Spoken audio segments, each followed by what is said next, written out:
Welcome back to Bazgoth, the Crimson Blade. Back on the Sunday, a little late.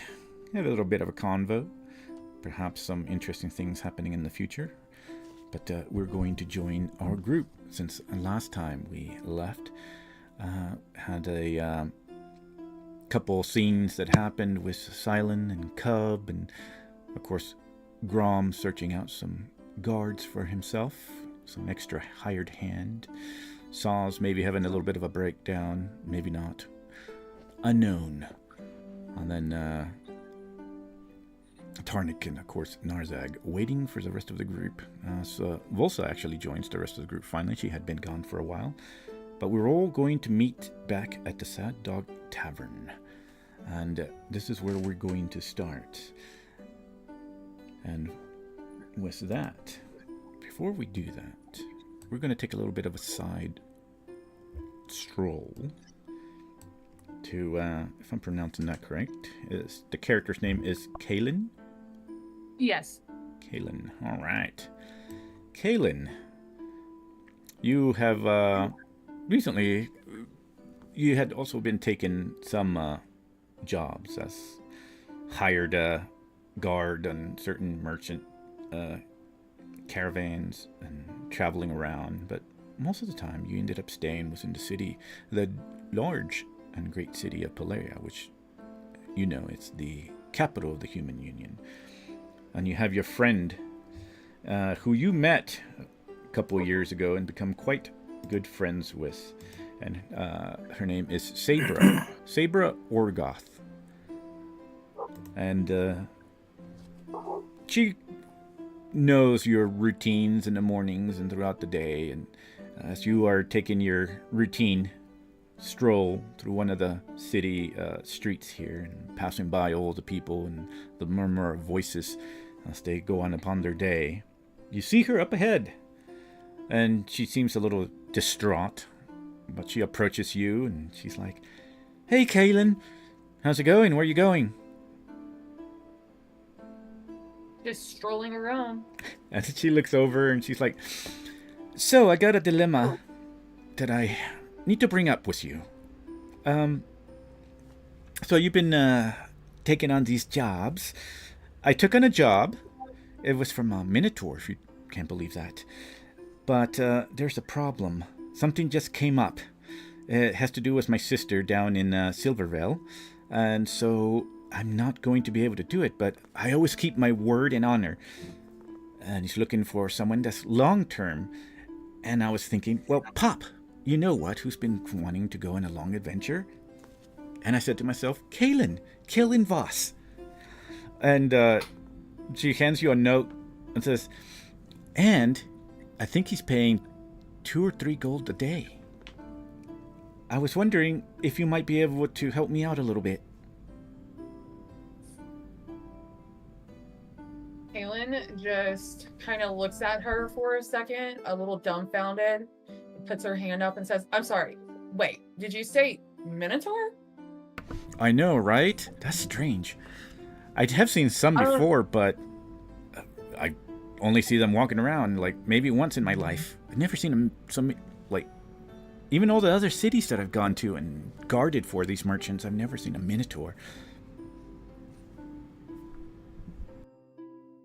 So where is this person at? It doesn't hurt to check it out.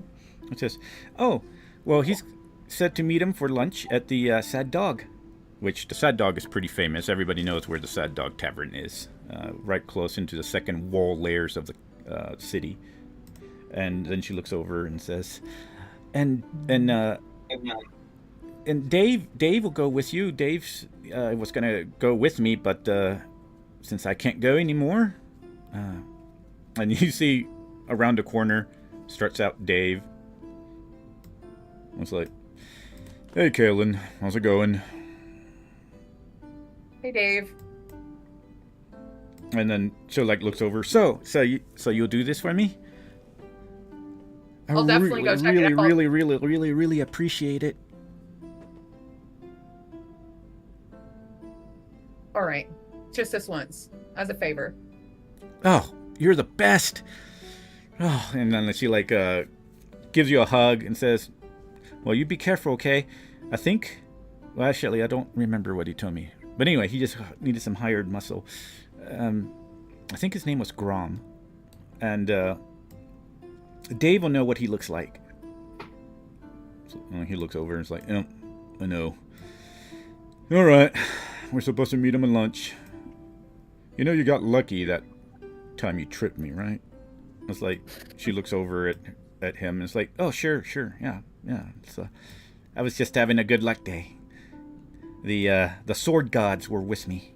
She smiles, and then she, like, looks relieved at this, and finally decides, all right, well, I have to go and take off. It's going to take me a few months to get to Silverville, but I'll be back. You know where to find me. I'm always over there at the guards military compound there, so I don't know what's going to happen in 2 months. Actually, maybe I should go talk to Tasmansib. Oh, I should probably tell him something. He might be a little pissed if I don't tell. Okay, all right, well. And then she starts walking away down the street. And then Dave just kind of sighs. Ugh. Anyway, all right. Caitlin just shakes her head and just says, yeah, lead the way, Dave. And he just, like, sighs and says, I gave her more of a chance. I wouldn't have really tripped. It was more of a rock that was there. That's why I fell. Totally. And he just kind of talks about the little test that they had, that this Grom fellow put him through. And then we're going to jump over to the group as y'all start arriving and taking your seats. And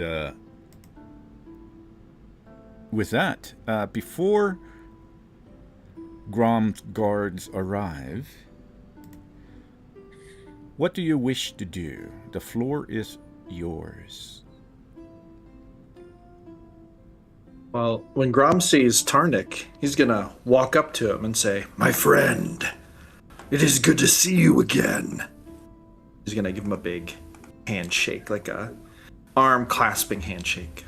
Oh, yeah, he's been doing a lot of that. Tarnik returns the grasp. Good to see you, my friend. Glad you made it for dinner. Then Grom's gonna take a seat and wave to the purveyors to bring some drink. Oh yeah, you see Alara, she walks over. Hello, my friend. Oh, you're back? And she looks over well, I can't remember if Saul's was changed or not. We're just gonna say she just looks over that way, and she looks at everybody. Oh, so Tarnik told me that you were all going to have some dinner and conversation here. So I am ready for anything. We cooked some special meals for everybody, unless you want anything in particular. What can I help you, sir? Well, I think most of us eat whatever you have on the stove tonight. However, for our friend here, Zaz, you might see if you have any livestock in back. He may prefer that for his evening sup. She scratches her hair. She's like, oh, of course. All right, but I might have him go out to the back instead of in here. I know it's kind of slow right now, but still, I might not want to get blood. I don't think I've ever fed livestock. Oh, so right, we'll figure something out. When you're ready, just tell your waitress to let us know. It's simple. Give him pork raw. A little more raw than raw. Bloodier the better. Like still living if possible. She nods. All right, and she looks over at Grom and said, "I'm sorry, sir. So, and you, sir, you said you wanted some sort of drink?" Yes, bring me something good and stout, and I'll have the usual to eat, whatever that is. Excellent. I have some Meals prepared since Tarnik told me. And she nods and takes off to the kitchen, leaving everybody to converse amongst each other as she prepares.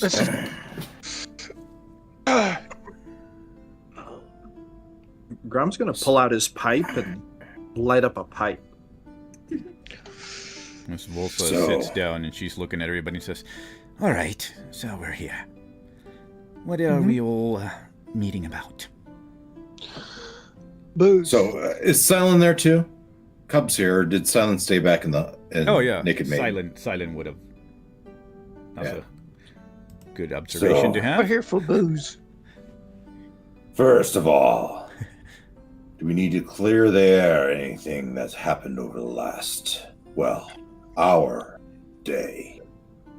Are we all at ease with each other, or do we need to still talk anything out? What do you mean? I'll take that as a no from Narzag. If you don't know what I mean, then there's nothing to talk about.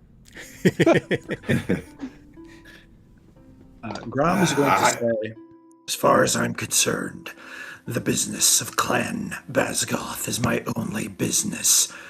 Whatever you decide, Grumthar, you have me at your back. Thank you, brother. So, in the last day, and I look over at Silent, we have come to learn a little bit more about our friend Silent. It seems she is more than she seems to be. Maybe the power that we need to finally have a chance against Amon. She is what may give us the power to be able to achieve some of these quests that seem hopelessly challenging.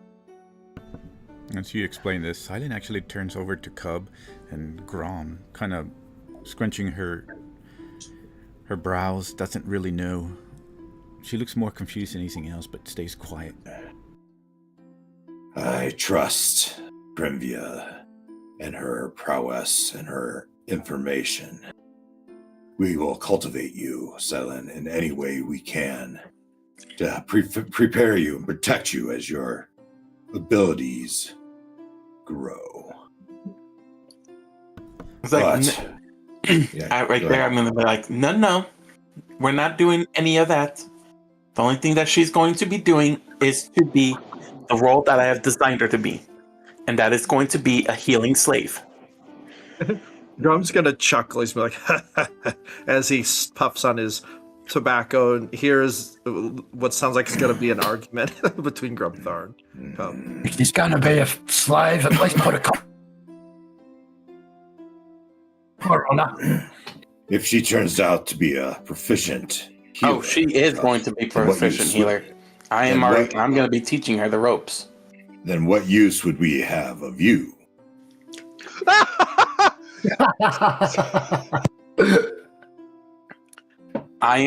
She is going to be my student under my tutelage.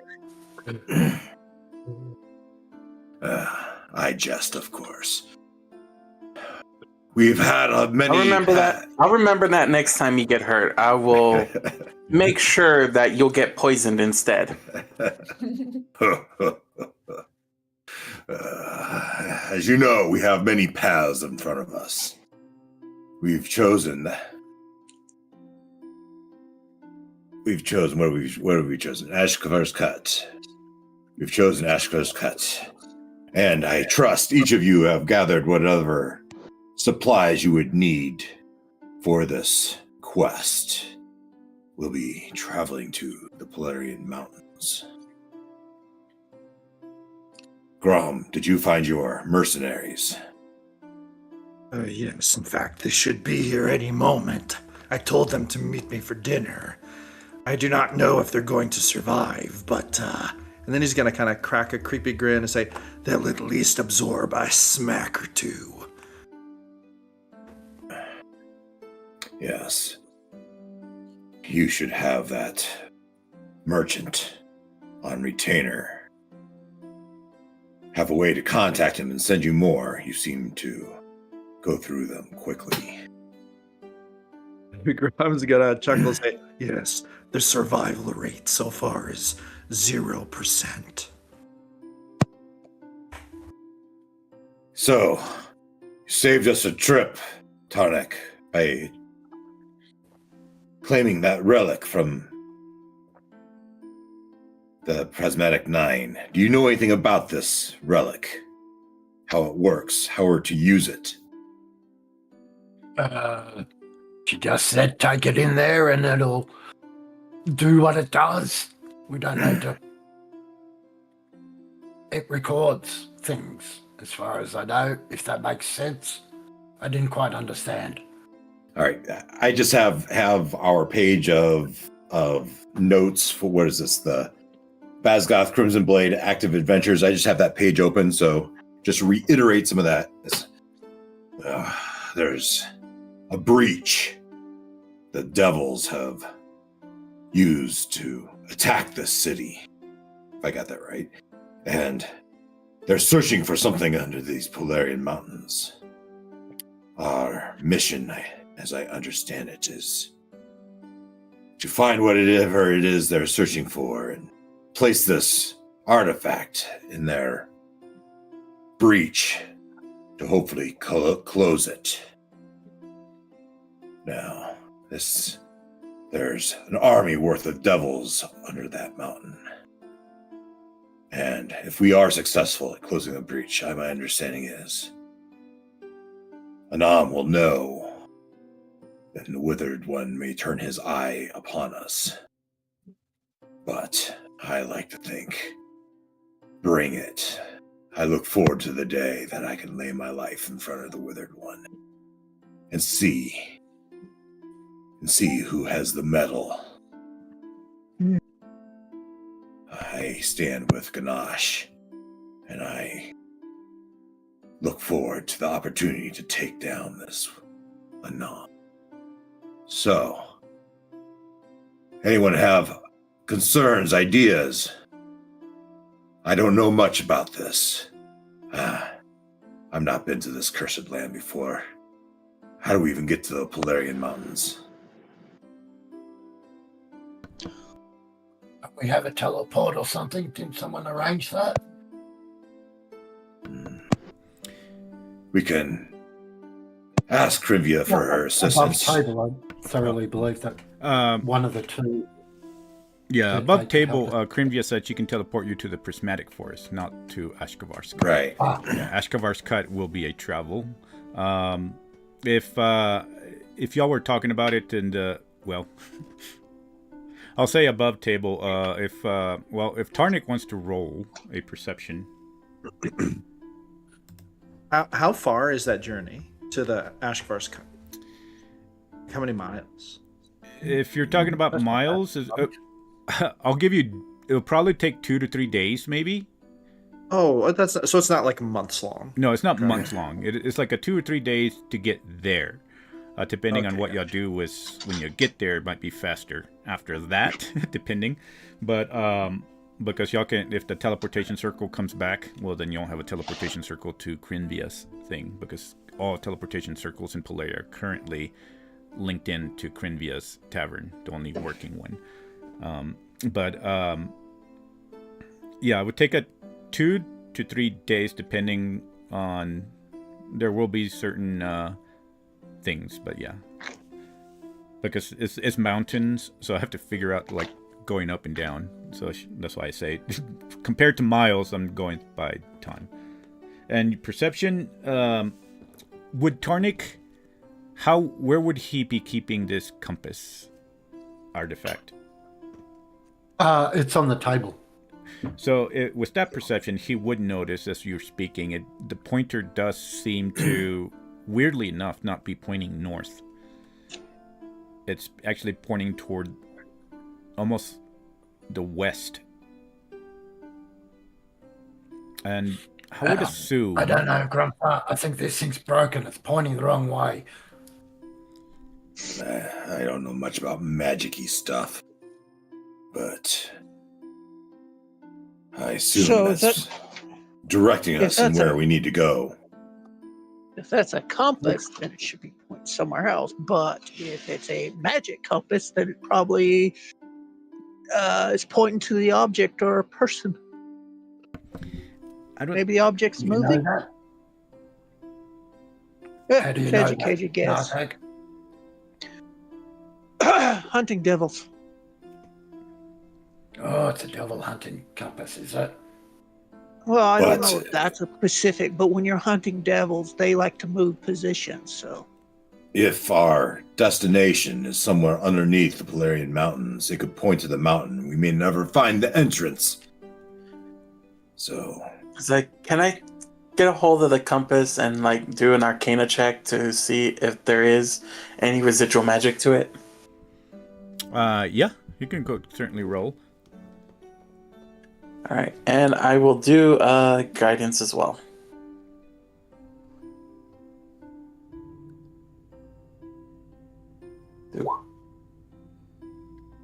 And Kaylin, can you roll me a history?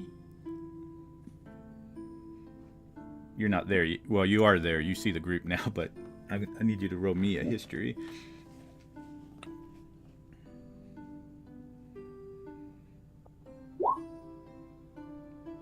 It worked. 13. Oh Excellent. my gosh, I thought I was unmuted. I'm so sorry. Yes, got it. 8 plus 4, that's a 32 Arcana. 32 Arcana. All right. And what specifically were you trying to figure out? Well, they're trying to figure, or they're trying to like, they're thinking that this is a magical compass or so. So I'm trying to look into the compass and see what through my Arcana is the magic itself of what's it doing. Well, even with Arcana, you're not sure what it would be doing, but you would understand that the magic is purposely pointing the arrow not directly toward the north. It's some sort of magic that's actually possibly what you would think guiding. So you would probably think that in whatever Narzak said might be true, that it might be guiding you somewhere. And as far as whoever gave it to you, they might have known this, which was, of course, Mecha Doug. Kaylin, I will say, for your character, you just walked in, you see this group talking, but maybe caught a little bit of a conversation. You, just because this is actually interesting, it has to do with the Leolandrin, one of the smaller bases and little churches that they had out there and far into the mountains.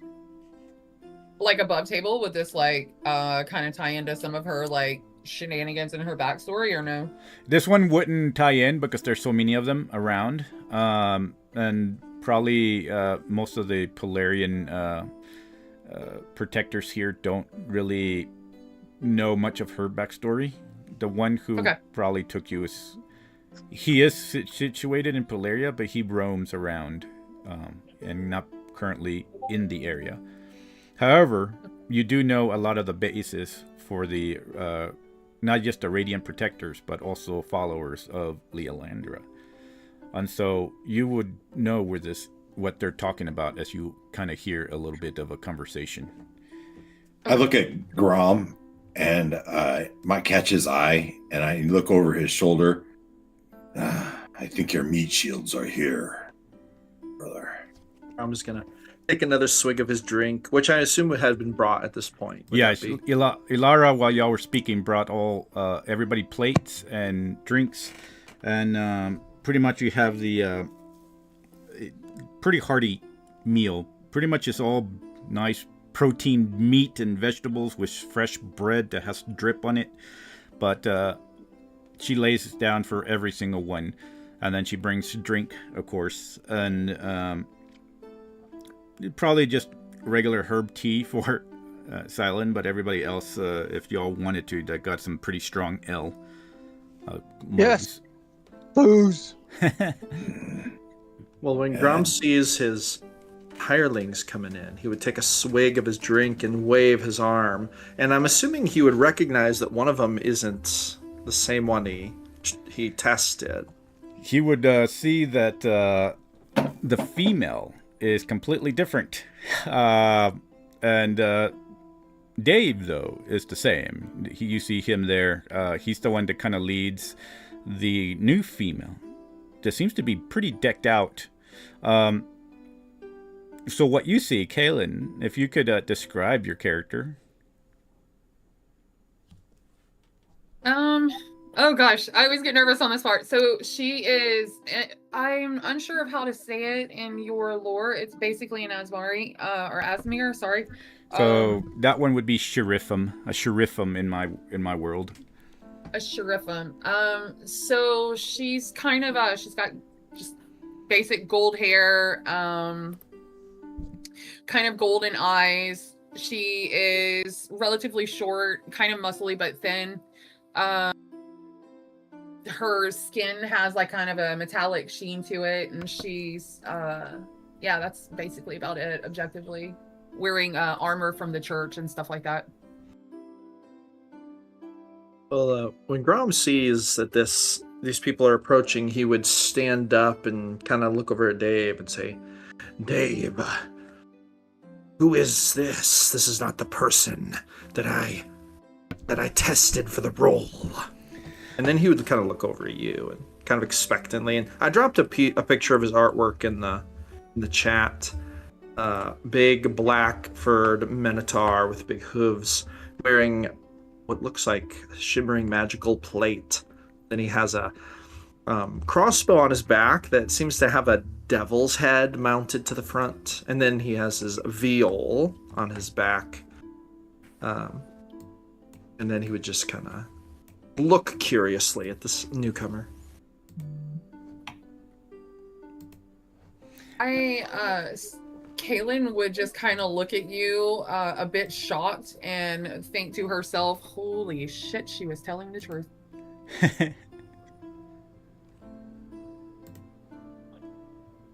Grom's gonna hold out his hand and say, What is your name, warrior? So Kaylin kind of looks at your hand, and she steps forward and goes ahead and shakes your hand. I grab it at the at your wrist right there and tell you, my name is Kaylin Boss. I see. Will you be joining us instead of the other one? It looks that way. And Dave is going to be like, yeah, sorry. Some important stuff came up with my cousin and family stuff. They're not my side of the family, so but I can vouch for Kaylin. She's really good at what she does, and she's gone on a few guard missions with me, and we've gone all the way to the Silvervale cities and back, and anytime anything came up, she was able to handle. She can not only fight, she can also provide some medical assistance if needed. Oh, even better. And then you're going to see him pull out of his pouch some gold pieces. He's going to kind of meticulously count 3 gold pieces. And then before he hands them over, he's going to kind of rub them in his fingers a bit, almost as if kind of savoring the feel of the gold. Then he's going to hand them over to your character and say, Well then, here is your first day's payment. Rate is 3 gold per day, and your job is pretty simple. And he's going to kind of look creepily at this newcomer and say, Basically, guard me and don't let me die. Good luck. So Kaylin goes ahead and reaches out to take the gold. At the mention when Dave stated that I could also heal, she gets a little stiff and kind of a little annoyed looking at him, and just looks at you and just says, "I'll do my best." And then Grom's gonna say, Excellent. Well, sit down. Have a drink on me. You too, Dave. Oh, and I will say, because we're going that Kalen knows both of these, you would probably get a hint that, well, you know Dave very well, so you would know that he's sort of, can be an airhead sometimes. He's more of a muscle guy than anything else. And then, yeah, he would sit down. Lara will walk over and say, "Oh, hello, lass. Pleasure to meet you. Joining the group, too. I'll bring you a plate out here. Is there anything that you would like to drink? or would you like the heavy ale as well?" Caitlin just smiles at and just says, "I'll have what they're having. Oh, Thank all right. you." Excellent. I shall bring it here. And how about you? It's like, "Oh, yes. I'll take the same thing. Thank you. I haven't had a good meal like this in a while. Oh, I think I'm going to love this group. Hello, little girl." Silent just kind of looks up. She's like, kind of waves her fingers. You notice that she's not as talkative, so. And Volsa. And she does that and goes, no, you don't need to talk to the help. Don't acknowledge them. Silent just kind of like looking over, kind of confused, and then she just like. I go and I take out my book and I'm like, "Here, just get back to your studies here." And she kind of like holds the book, and it's just kind of like her eyes just linger on the whole group and the new people that are here, and then lingers on Grom for a while, and then she goes back to reading, and she seems to be very quiet. You can sense a stress about it. And then she goes back to reading, almost as not like she used to. She's more protective now. She seems to be quiet out of some sort of maybe fear, maybe, that you're picking up on. And Volsa just says, "All right, so we don't know where we're going. We'll just know we're going to the mountains and something about this compass." Well, it's Escobar's Cut. That's where we're going. It's in the mountains, yes. But it's named. It has a location. If anything, it should be on a map somewhere, wouldn't it? Grom will take a big, puff of his pipe and say, "If you would like, I could ask around, be our guide on this journey. I would not mind this task. I feel like this could be helpful." and then Kaelin, because you rolled your history, you know exactly how to get to Ashkavar's Cut, if your character would wish to divulge that. But it's up to Kaelin, though. Yeah, I would absolutely. I want to be as helpful and earn my keep as possible, so I would volunteer that information and tell you guys that I knew I had that knowledge. Whenever is it Cal? Kate? What was the character's name? Kaylin. Kaylin. Okay. When Kaylin says this, Grom would kind of look over surprised and be like, "Oh, you've been there?" I have on some of my journeys through the temples. Well, he's gonna kind of look over at Grumthar, making like this kind of a surprised face, like raising an eyebrow, and he's gonna say, "This is very good.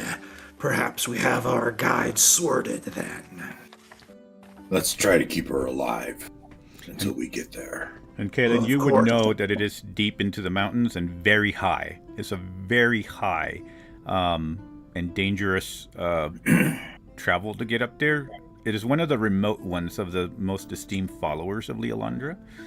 And so you know that it's going to be about 3 or something days, too. So you have the details because you've gone there in one of the pilgrimage in the past. You also know the rumors that devils during the siege of Polaria, when the Devil King took it 3 months ago or 4 months ago, it was also taken, and it has one of the few rare teleportation circles there. And you know there's a rumor of it being corrupted too. And you know this because you are part of the whole circle there.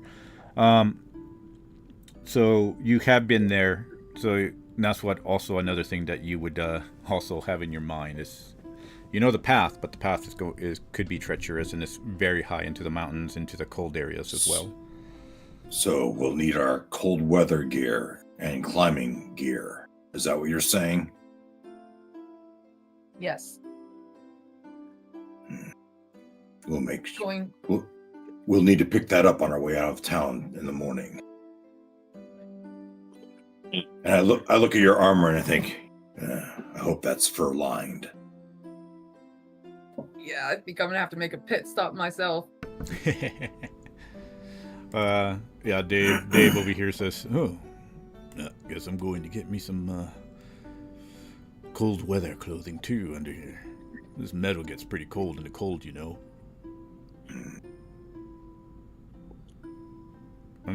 Is there anything else steps up we and should gets know? some food? Oh, Just yeah, prepare sorry. for a hard journey. It'll last about 3 days, give or take. Yeah, we can have our rations. If we run out or something happens, we can always subsist on good berries. Hey, Oh, my nothing favorite. wrong with good berries. Murderous glance. There Ilara, is nothing wrong with my good berries. Ilara hears this and she says, "Oh, if you're wanting some extra supplies, I can put some in some rations." Yes. No, we're good with good berries. I I have will plenty of meat jerky. I will take 5 days rations. What Anyone else? Volza, Tarnek? Grom is going to say, Could I get some of this meat to go? Says, "Yes, of course, and I can put it either in some sort of bowl, or you want more smaller to be able to carry for 5 days. I can do that as well. Or Dried meats and nuts and others such, and the meats will last. I'm fairly proficient. My father showed me how to do dried meat very well and spiced up as well."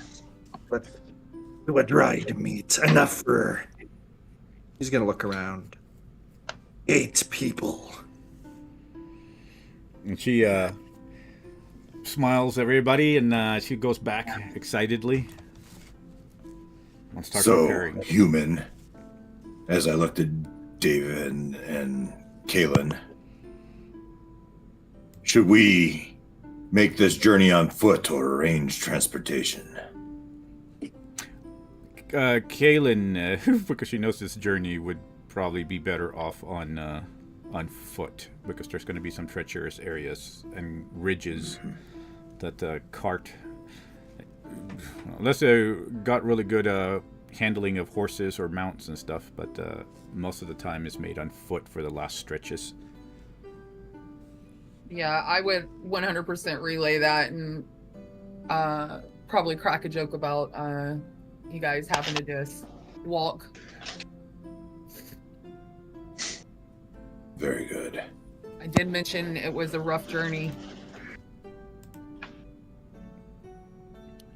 It can't be as bad as our where we traveled, so sure it's fine. I'm afraid all roads lead to hell, to the hells.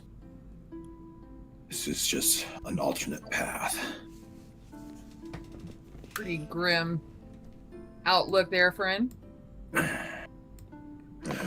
But it is the truth. Oh, I forgot to say, another surprise would be for both you and Dave, Kaylin, is that aside from maybe the child elf here, this is a very strange group of people because they're actually mentor and orcs, which there are orcs in the city, but you've never actually seen a group of orcs before. And their accents more than likely are going to be very deep compared to some of the orcs that you met. So that would be the only other difference that you see here. So one of them, probably the female, kind of eyes you and Dave. She's over here at the table. Would I still be able to understand them pretty clearly, or just? Oh no, you can understand them. They just have very very thick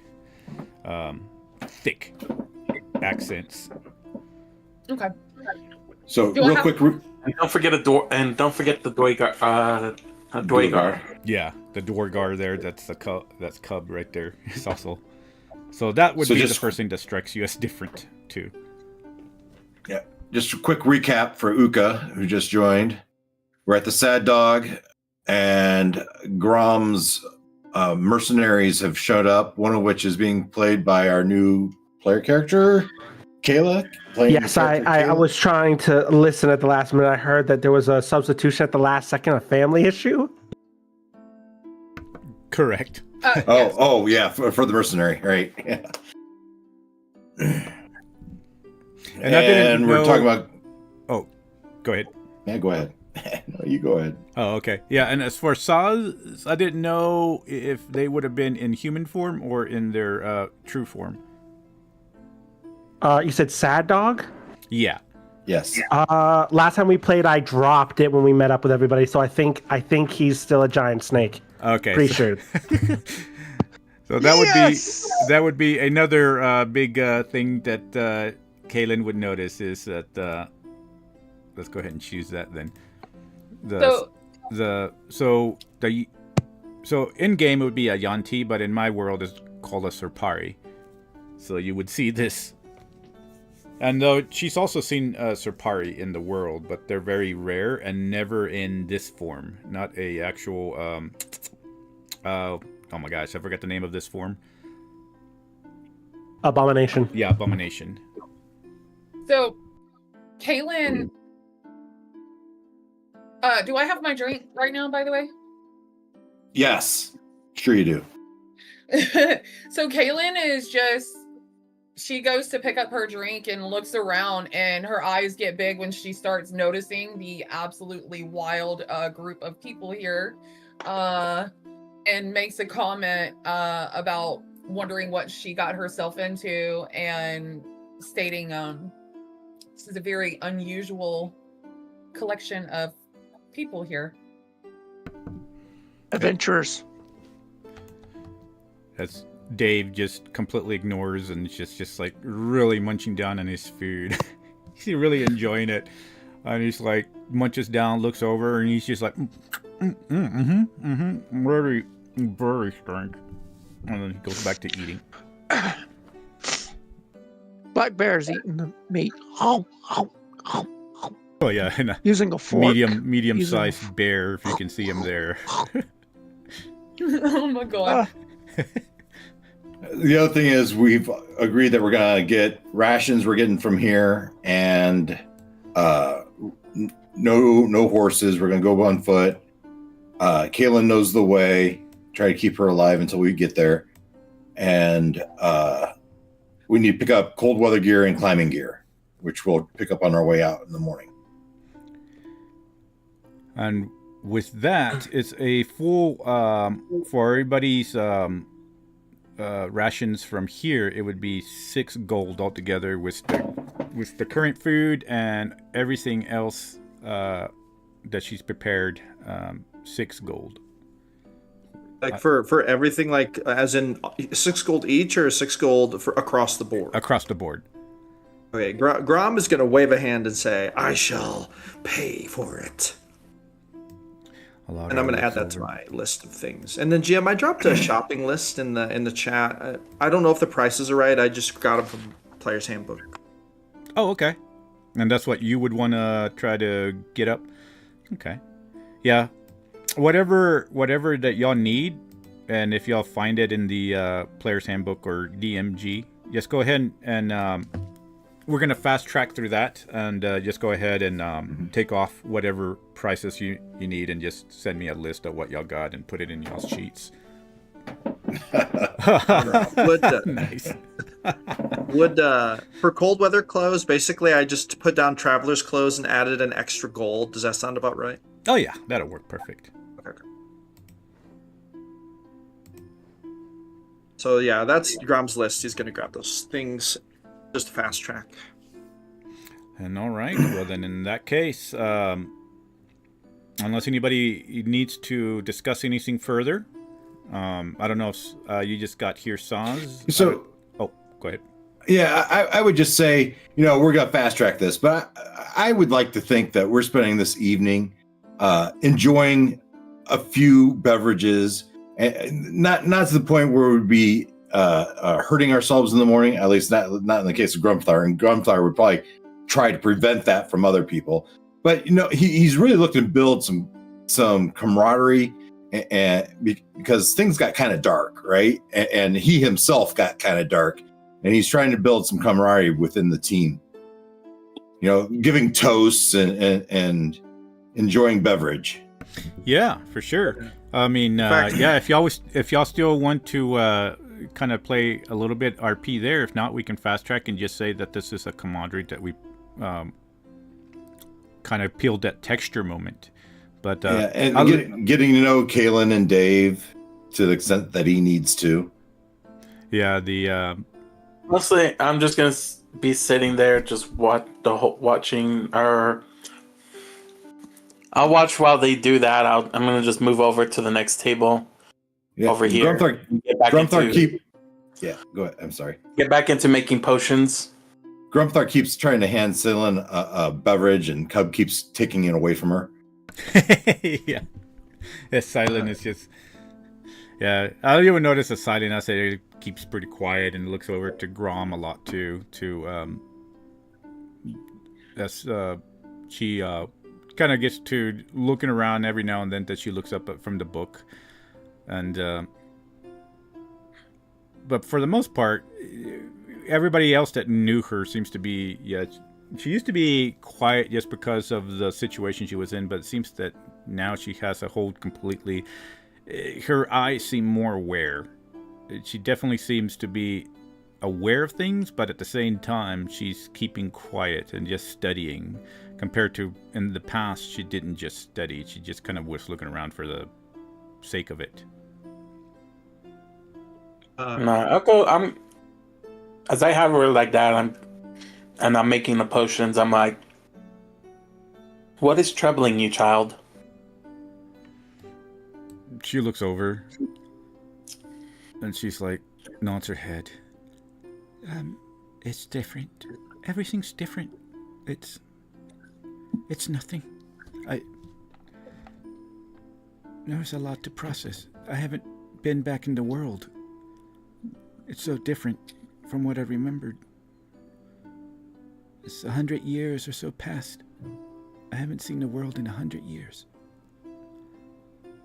All I knew was fire and pain. It never stopped. At that moment, I kind of go and I give her a hug, and I'm like, there's a lot that's different itself, but I want you to know that I'm glad that you're back, and you don't have to be cautious or anything. You can just be back to your old self, back when we started our adventures together. She kind of gives Cub a look. She kind of nods as well. Does a little bit of a smile. And she just says, okay. I was like, just be happy that you got a second chance at life. At that mention, she kind of turns over her shoulder and looks over at Grom. And then she nods and then looks back into the book and begins reading. It's like, hey. A wink at her. I kind of go and I grab the book and I close it. I was like, hey. And I was like, I kind of had you doing that because I didn't want you to pay attention to what was going on. But if for tonight, why don't you go join the group and be merry with Grom and them? I'll be fine here alone. She looks over. I'll just work on my potions. She shakes her head and it's like, no, I'll stay here. I want to learn. It's just hard being back. It's different from... I don't know if I can go back to where I was. A lot of stuff happened. A lot of stuff happened to me too. Can I tell you something? She kind of shakes her head, or nods her head. I lean in and I go, remember how I told you I have no memories of my past? Yeah. I remembered everything now. You see a slim smirk, not a smirk, but smile painted across her lips. And That's good. I'm happy for you. Well, I'm happy about it. I'm happy that I remembered, but I feel bad about it, what I did. Silent, I did a very horrible thing. But my goddess helped me try to provide this way to redeem myself. And I'm learning myself to follow this path of redemption. Jesus, your goddess really cares for you. I don't... So I can see why we're a little more similar on many things about it. and she It was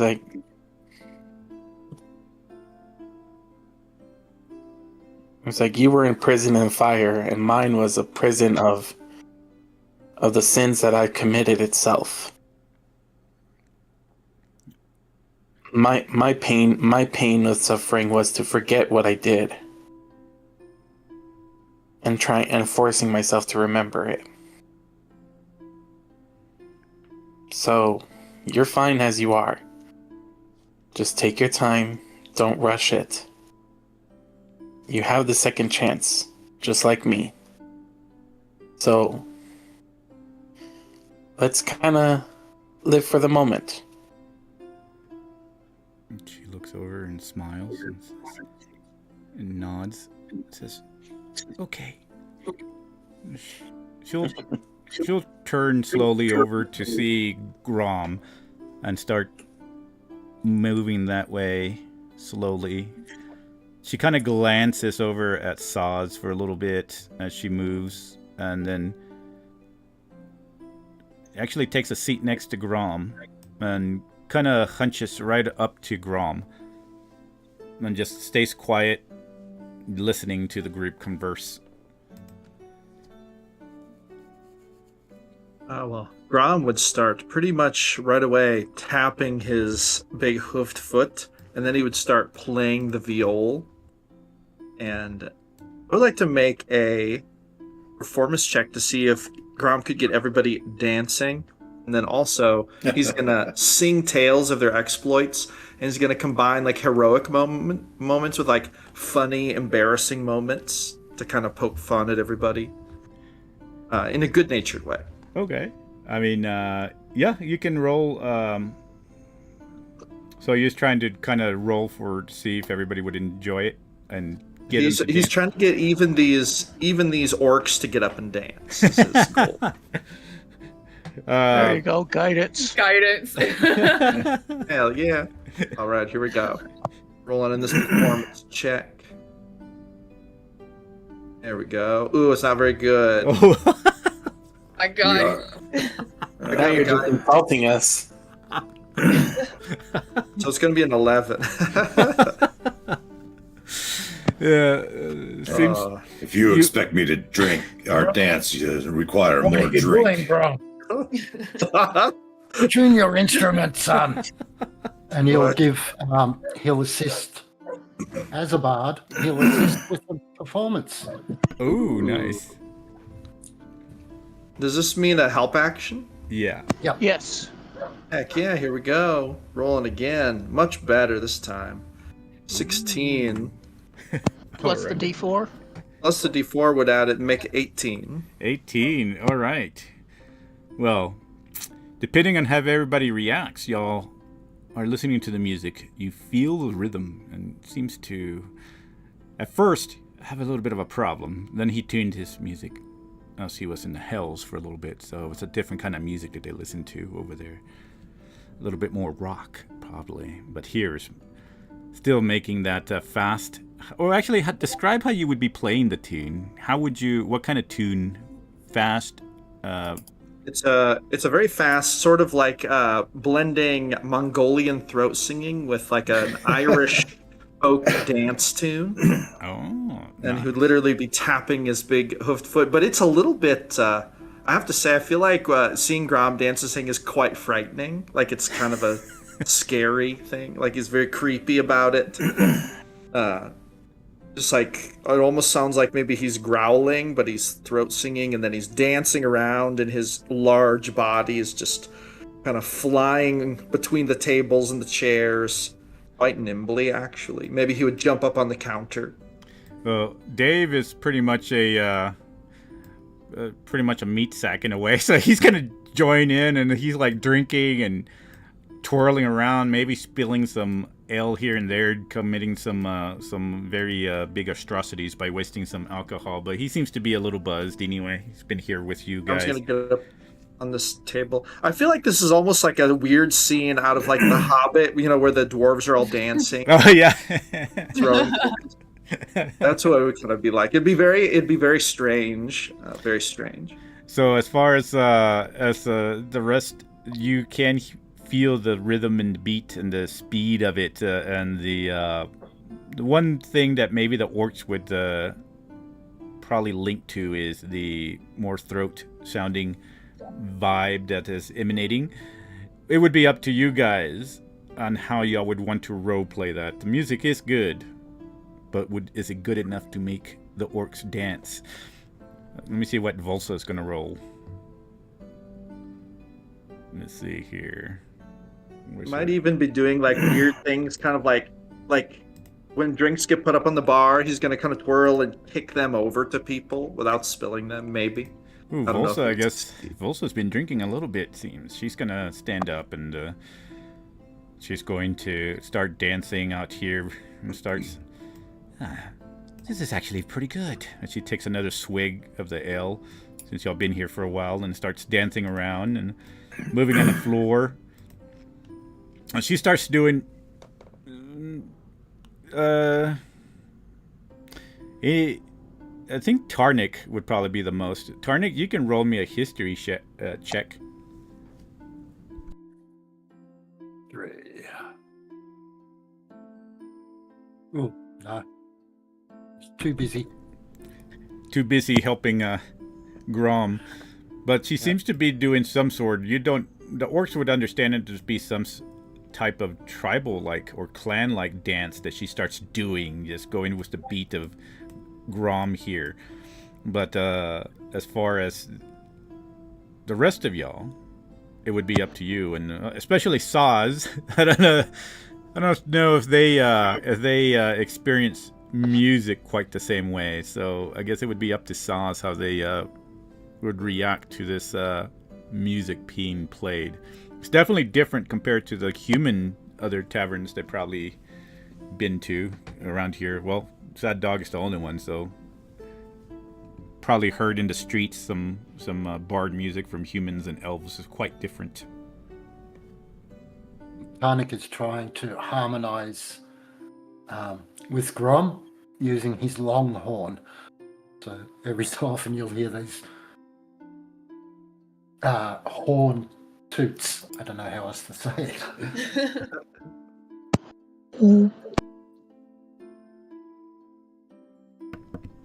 Yeah, and you guys would see Grom, you've seen a lot of Grom, a lot of times he's kind of dark and creepy, but when he's playing the music, you see his gypsy side come out. He gets a little more lighthearted, kind of goes back to more the partying Grom when he was with the gypsies. Ilara will actually get out here and start doing her Irish dance here. Oh, this reminds me back of the North. And she like starts dancing. When my brother was alive, Avim, we used to go out and dance all the time. And that's before all the other stuff. And she just kind of takes a swig and starts dancing out here too. And it's like, especially with Kaylin, I don't know how Kaylin would also take it. It's up to you how you would kind of wish to have your character take in this music and vibe that's happening. Oh, Kaylin is absolutely having a blast. She's just dancing around, just getting to know everyone and getting her drink on. Silent will slowly look over at Grumthar and sees Tarnik. She kind of looks far to the corner where Cub is, trying to see what Cub is doing while the music is happening. I'm just ignoring most of it and just going and working on my potions. She's gonna slowly look over at Saz, and trying to read Saz. What is Saz doing? Considering everything that's happening, Saz would likely be brooding, mostly disgusted, especially because of who started all of this. They'd just be looking at this as another farce. They'd probably be trying to figure out what the angle is here, watching to see what everyone does, and if she really is going to start approaching, he might actually get up to make his way for the kitchen, because the relationship with this elf is almost as bad as his relationship with Grom. Okay. Yeah, she approaches a little, trying to read, but she's actually pretty good at reading right now, so she's going to actually walk over to Cub. And oh, they actually did breeding. If you do go to the kitchen, you would see the chef back there. And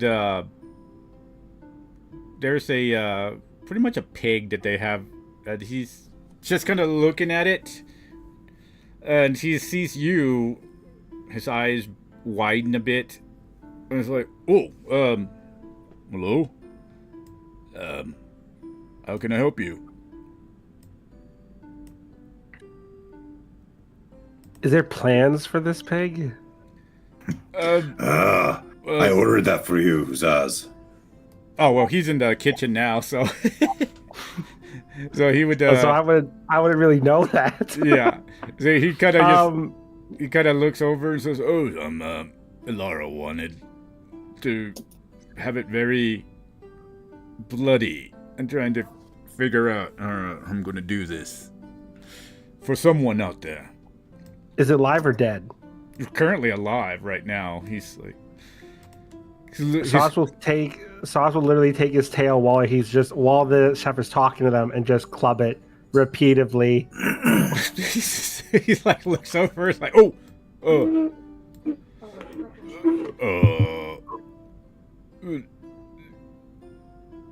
thank you. He like looks over at a hammer that he had. Guess I don't need this. I was gonna bring it out to the guest. That will not be necessary. And they'll wrap it up very similar to what they did before. I don't know if we have to recant this, but you all know what's about to happen here. He just stares with bright eyes, just like, oh.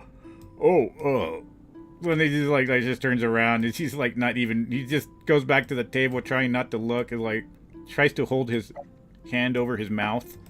Like, whoa, okay, that I've seen a lot of things, but I don't think I've ever seen that.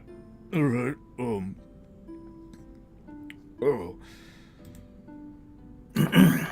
then he's like, I hope you enjoyed that. Would you like some cheese? What is the chef? Oh, he's a large bearded human. He actually has a nice big round belly. Can't see it there. Human? But yeah. Depends. Are you going to come with that cheese? Roll me a intimidation with advantage.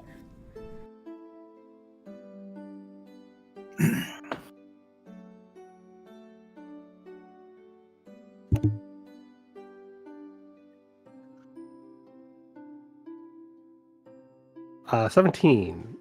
Oh, he looks. His eyes go big, and he's like, "Oh, no, not me. I mean, but you can have whatever cheese you want there."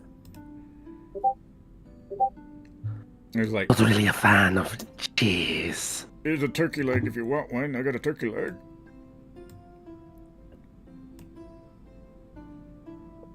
They probably get like uncomfortably close to the chef, and just.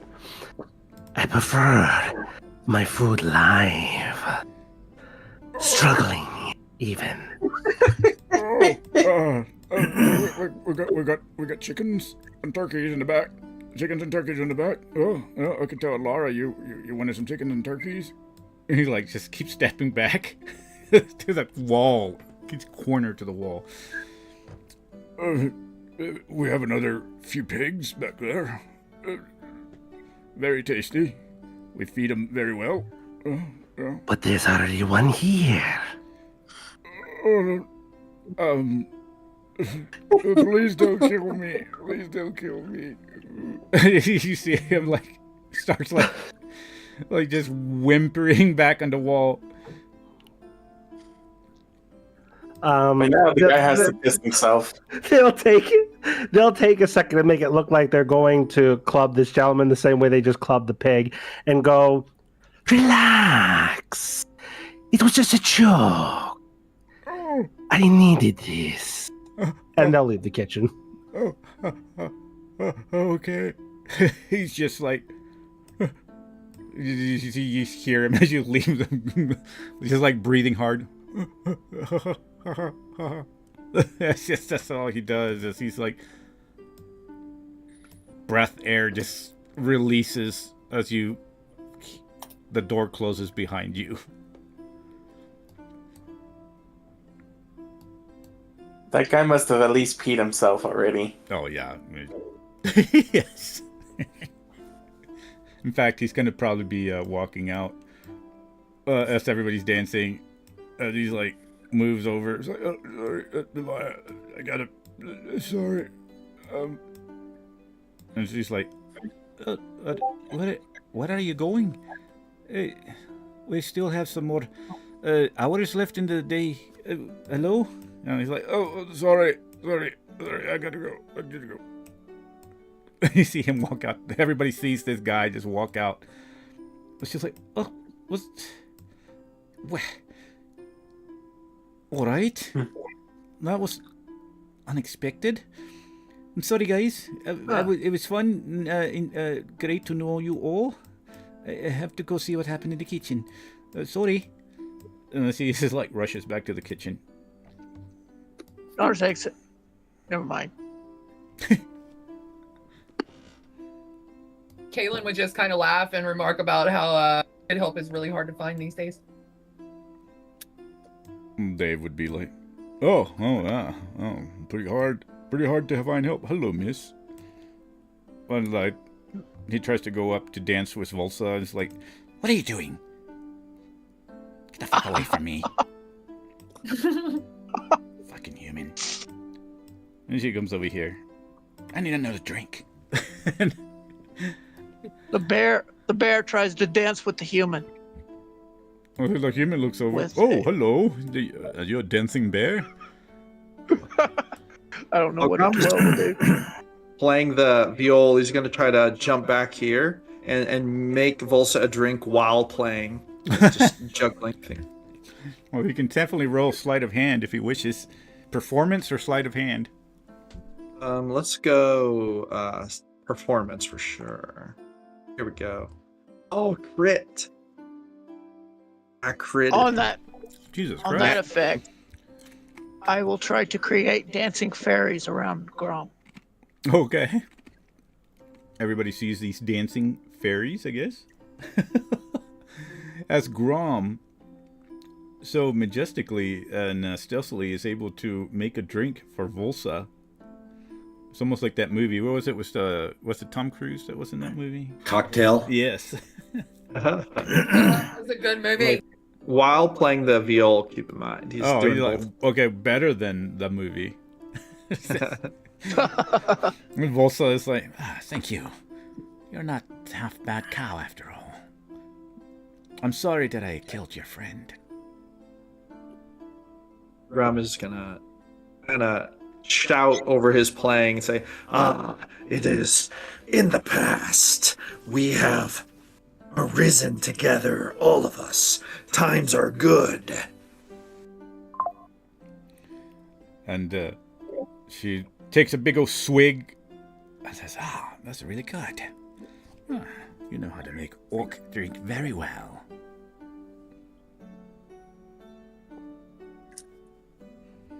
And then with that, unless anybody else has any more RP, we'll say that for the rest of the day, everybody dances, drinks. Alara has to call in another help, sends message, and another cook makes it back. It's a different cook dinner, but there to help. And actually takes I don't got their tokens. Never mind. Actually calls in a few waitresses that helps out during the rest of the day as it finally comes down to evening and the long shadows are finally appearing on the city, and even the shadows from the Spire City start lingering about outside. And the day is going to finish because I think y'all said we're going to start early in the morning again. yeah. Well, Yeah. late enough that we can get that cold weather gear and climbing gear. Excellent. So, whatever gear y'all find, just go ahead and remove from y'all's inventory for gold pieces. And Okay. if anybody does look it up, if y'all can give me an average of what y'all took off, and I can let Kaylin know. I don't know if you know how to look that up on the players' books and all that stuff. But Yeah, I updated it. I've got that stuff in my inventory now. excellent. All right. Perfect then. All right. Well, in that case. One more thing. Since I pretty much spend the rest of the night while everyone's doing their thing, I'm making potions of greater healing. What's the roll for it? Oh, what was it? Go ahead and roll it. I think if 18 or so was the main one. Okay. You know what? I had marked it down on the book, and then I completely. But I'm pretty sure.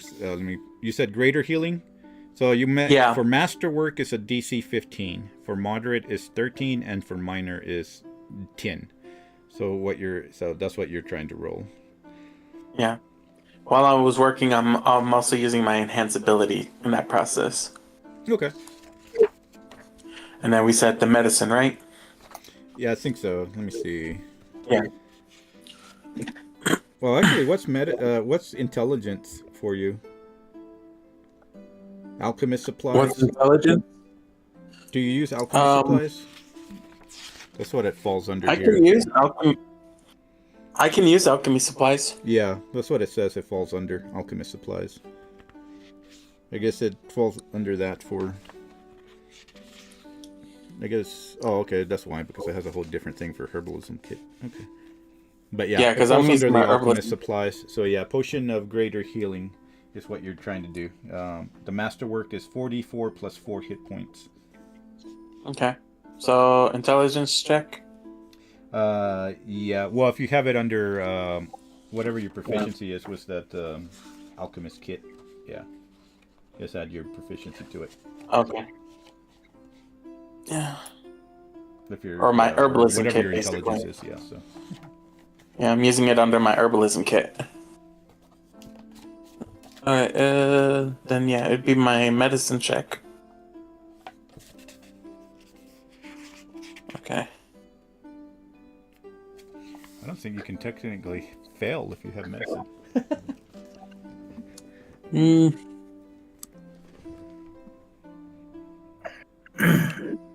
It was 14 for both. I rolled a double 5. Really? Yeah. So that makes it. So you do the moderate one, you just get the 44 hit points instead of the 44 plus 4. So you just remove the That's 4. fine. Yeah. Okay. So how many do I make out of that for that night itself? This is takes.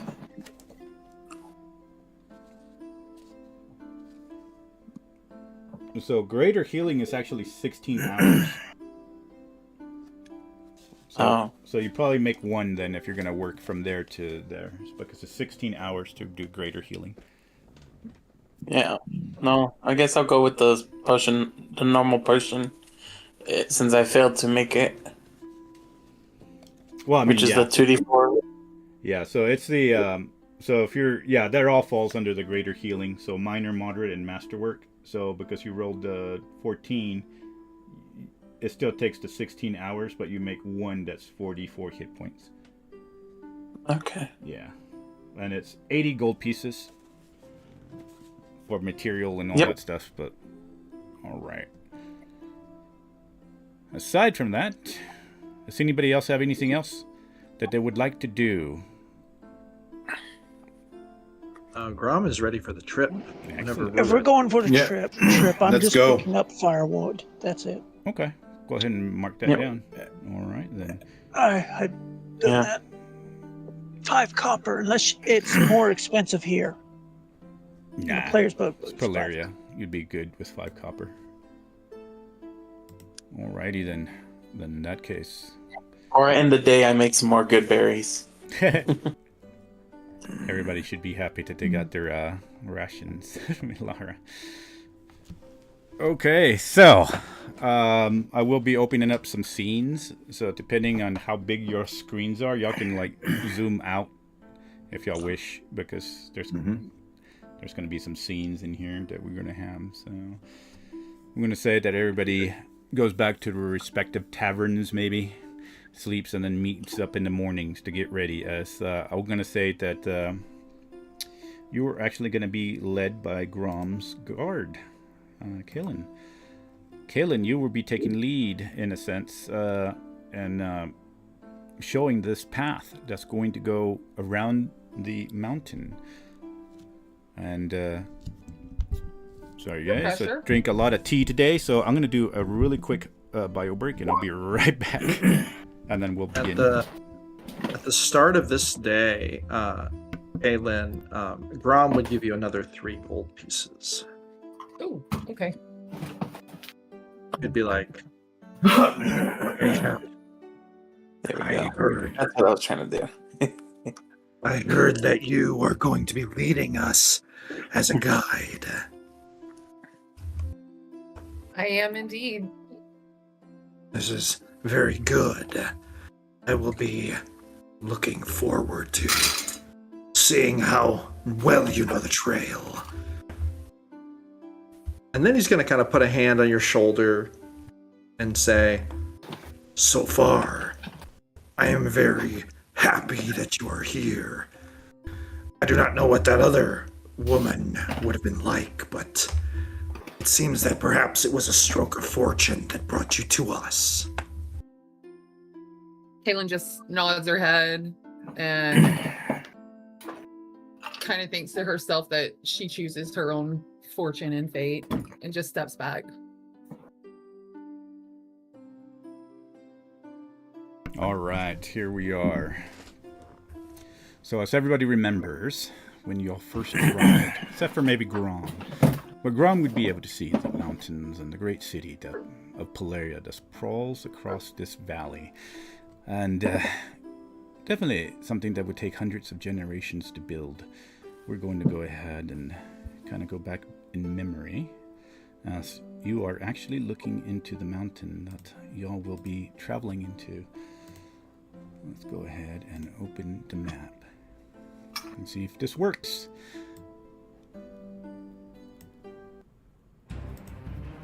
Ooh. Whoa. And I've been better. I'm just kidding. You gotta have that one pessimistic person here. So, as y'all are preparing, and the memory comes back to the districts of Polaria, where this city first sprawled out between everyone when you first arrived through the portal, and the eye first distracted you by the Spire district that rose against the mountain, but then above it all, above even the castle of Polaria, it seems that there's something else that claims it, that is massive beyond the crowns that pretty much sit in gold in the spires of this magnificent castle. It seems to be carved from that darker stone that drinks the light instead of reflecting it. But you can also see sparse peppered places of trees finally growing and trying to fight against the heat of the sun that beats down in this great mountain. But even the first mountain that you see that's made of rock, you can see beyond it. And even beyond further than that, the mountain peaks splayed with snow and the clouds that actually hide some of the ones that are further back in the eye line, that are disappearing and covered by the winds that make the wall in front. But then you start to feel, as you are traveling up the sort of switchback of this mountain, the wind becomes different. Maybe a little bit cleaner, maybe a little bit colder. And then the scent that is carried with this wind of pine from somewhere higher. And then something else possibly beneath it. The stone, the empty space, and the distance. And then eventually stone of the city becomes the earth. Nature claims and tries to fight back against progress. And you are seeing the switchback. Traveling thin, almost line, traveling up the mountainside of the ridge.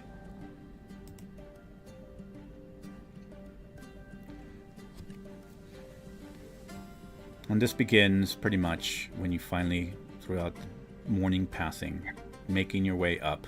Your legs burning, though you've traveled quite many distances, most of the time being flat ground. This one seems to be just creating that small burn in the calves, in the legs, as you start making your way up. Even Kaylin remembers the many times that she had gone here in the months past and the years past. As you start making your way. And Silent actually stops and looks down where Polaria was. The city that she's being... well, where she was rescued and taken to. The first time that she's actually seen, probably in her mind, anything that has to do with nature, beauty, trees, the wind blowing in her hair. She seems still to be looking down with that sadness, looking down in Polaria, thinking about possibly things that are in her past. She still has some sort of troubled look as she looks and stands at the ridge for a while, quietly taking it all in, and then she'll turn back to Cub and Grom and the rest of the group and run back up to Switchback, joining with the group. Eventually, this mountain starts going further and further behind, where there's actually much more trees and pine that are shading your travel, birds, wind, and we're going to move to this path that's a little bit closer, a little bit happier. This happens through the journey as you are traveling, making your way across these mountains that you've never seen before. Quite different from the lands of the orcs, with much more greenery, much more water. And what's in here, you can actually start to hear the sounds of the forest coming alive. And Silent every now and then will stop by, looks at a squirrel, points at a bird, trying to figure out what that type of bird would be.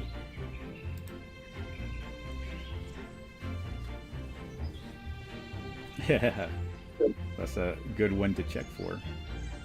For this, I'm going to actually have you roll me a DC if you are actually searching for herbs.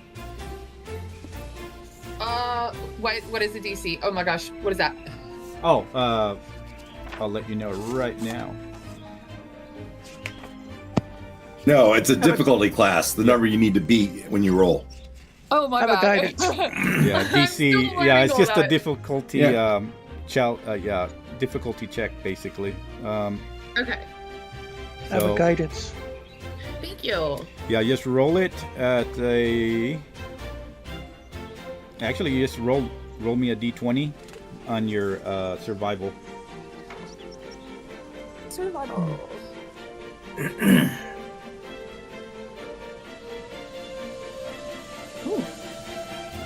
Ooh. There you go. 24. Wow. Yeah, Okay. not better than mine. Thanks for that guidance, friend. She's in her native land. Yeah. So with that, you had. Oh, okay. So you would find like a thick amber sap, and from oaks, and you would know that this is a very rare regent and used for restoration magic, and also helps to preserve other herbs indefinitely. And with that, you actually find a good chunk of it, enough to equal 75 gold pieces per vial. Nice. Yeah, so you find you a vial of this sap, and you can call it the verdant raisin or risen, verdant risen. I can write that down for what you find, and have it in there. Yeah, I appreciate it.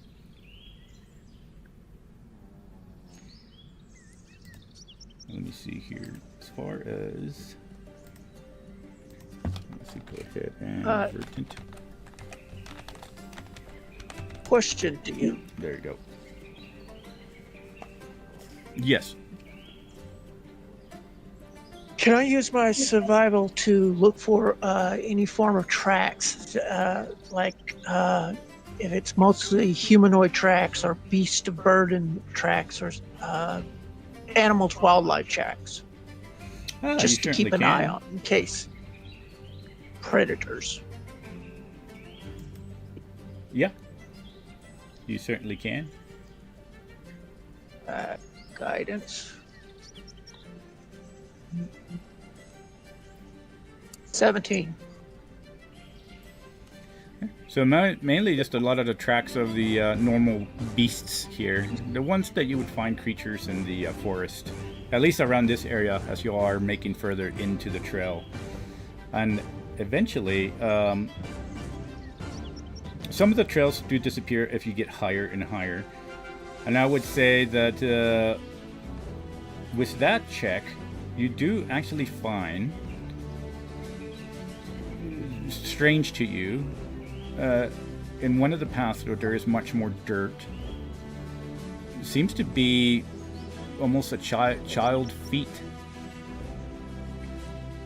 like tracks of a child. And what Narzek does with that is his, but yes. Narzek kneels down for a moment and looks and sniffs the dirt and tastes it.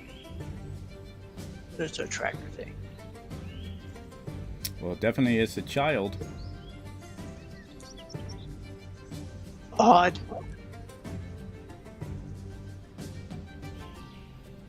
Seems to go into some sort of path diverging from the one that Kaelin is leading, but it's up to you if you want to bring it up or not. He Yeah. will continue with the mission, but if they ask why he was kneeling and tasting the dirt, then he will answer. Okay. In that case, if nobody asks, then Kaelin continues. And then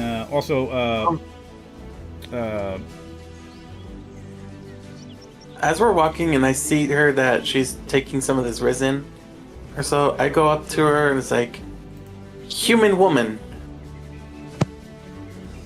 Yes. you, what is it that you just collected? It is some resin. Okay. Why? I mean, it's an alchemical ingredient, right? Above table. Yeah, it's to help. For like restoration. So basically, a rare regent for restoration magic, and also can be used to preserve other herbs indefinitely.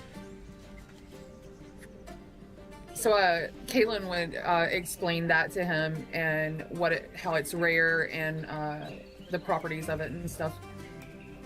It's like,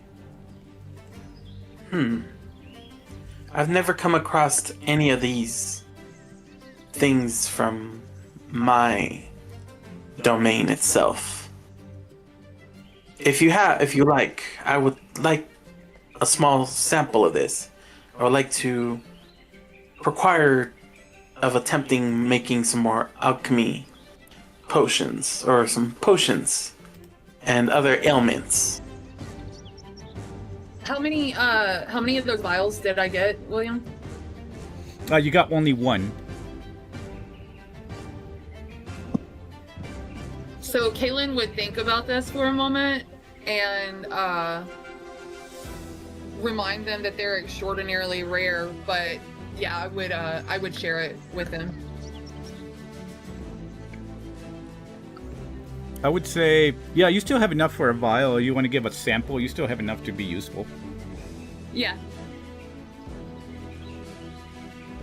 I was like, thank you, human girl. Okay. The next time, human girl, the next time you fall death, I will res you. Let's start by calling me Caitlin.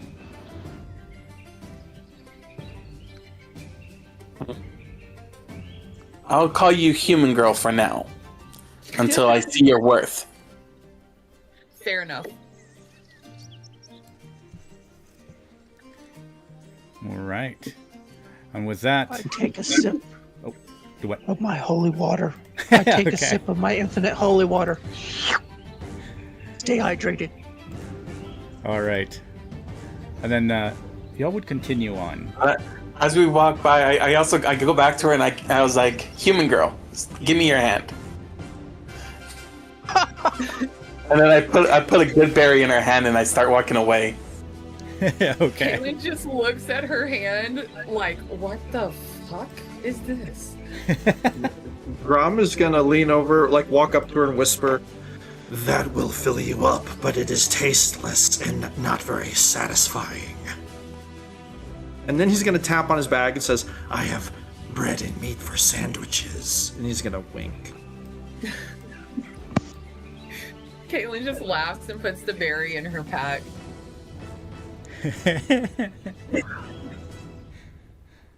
And as y'all continue on, traveling further into the mountains, you finally start hitting a few other places that are a bit more scary in height, I would say.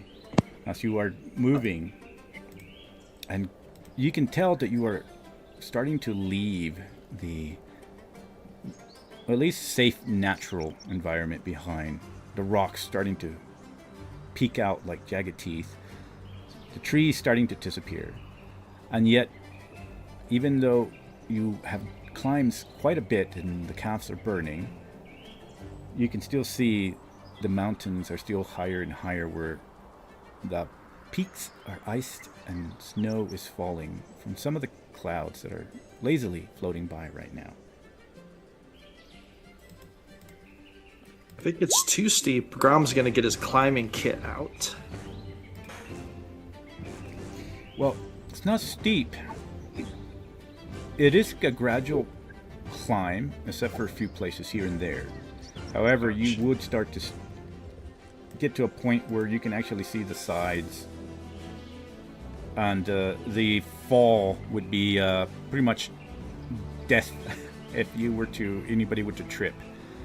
And you can actually see Silon hanging to the edge. And for those that are usually in the Orklands, not much has ever been to where you have to climb mountains. I'm actually going to have anyone that is more used to flatlands and not being up this high have a wisdom roll, DC 15, as the heights are different, completely different, something that most orcs are not used to, and probably even Sarpari, I don't know if Sarpari would ever have that in the background. Sauce, I would leave that up to you, unless somebody has some sort of background where they've actually been up in the mountains. Is it wisdom save or wisdom check? It would be a wisdom save. Wisdom save. That Would makes Grom sense. have experienced mountains in the hells or not? He would have experienced some mountains, but not as high up as what this is. Grom's gonna comment. These mountains are even higher than the mountains in the hells. Very invigorating. As it turns out, I guess Grom must like the heights because he rolled an 18 on his save. Tarnik is okay because he's used to flying around. I don't suppose mountains are similar to volcanoes, are they? Just as a reminder, you do get +5s from Tarnik. Oh yeah, Yeah. yeah, that's right. Let me see. Oh yeah, so Saz, they would have experienced volcanoes, but the volcanoes probably, these particular mountains are pretty high. Those were... That's a 9. Oh, so Saz and anybody else who got under a 15 would start experiencing that fear, almost if the edge can almost call to you and try to tell you, hey, jump, or you just have a fear of getting away from the edge and trying to just hug the cliffs or the wall side of the mountain as far away as the edge as you can. What's going on? So if there anything that happens, anybody who fails would have a disadvantage on any as far as climbing checks or any attacks and such while they're up in the heights. I'm sorry, what was the thing that we had to do? I had a good use extra. Wisdom save. Wisdom save. Okay. Just a 15 and Now, above. On D&D, on D&D Beyond, it says I got a 16, but it didn't go through on. Oh, my okay, so side. you Do got I a 16, re-roll you're it? good. Would I need to do this since I technically know the path so well? Oh, I'm sorry, ask that question again? Oh, would I need to do this as well since I do know the path, or... Nah, you've gone through this a few times before, so you're sort of used to this path right now. And Silent, that's actually pretty good. Volsa, on the other hand, let's see what she does.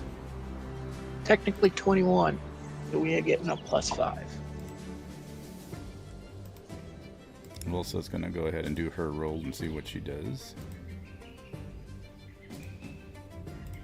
Who was scared? Saz? And Volsa, apparently. As Oh, we're no, wait, going, 13, Grom's 14, gonna 15, 16. No, she makes it. Grom's gonna pull out one of his bottles of wine, and he's gonna offer it to Saz. Be like, Perhaps this will take the edge off, my friend. Small drink. You offer a drink or the bottle? well, he'll hold out the bottle. Saz will take the bottle from you and chuck it off the side of the mountain. Grom's gonna, You're right! That did help! watch the bottle, and he's gonna look back and look very confused. You just threw the wine off the cliff. It is better I guess he's- consumed. I guess he's christening the mountain. And then Grom's gonna mumble to himself, At least that was a cheap bottle.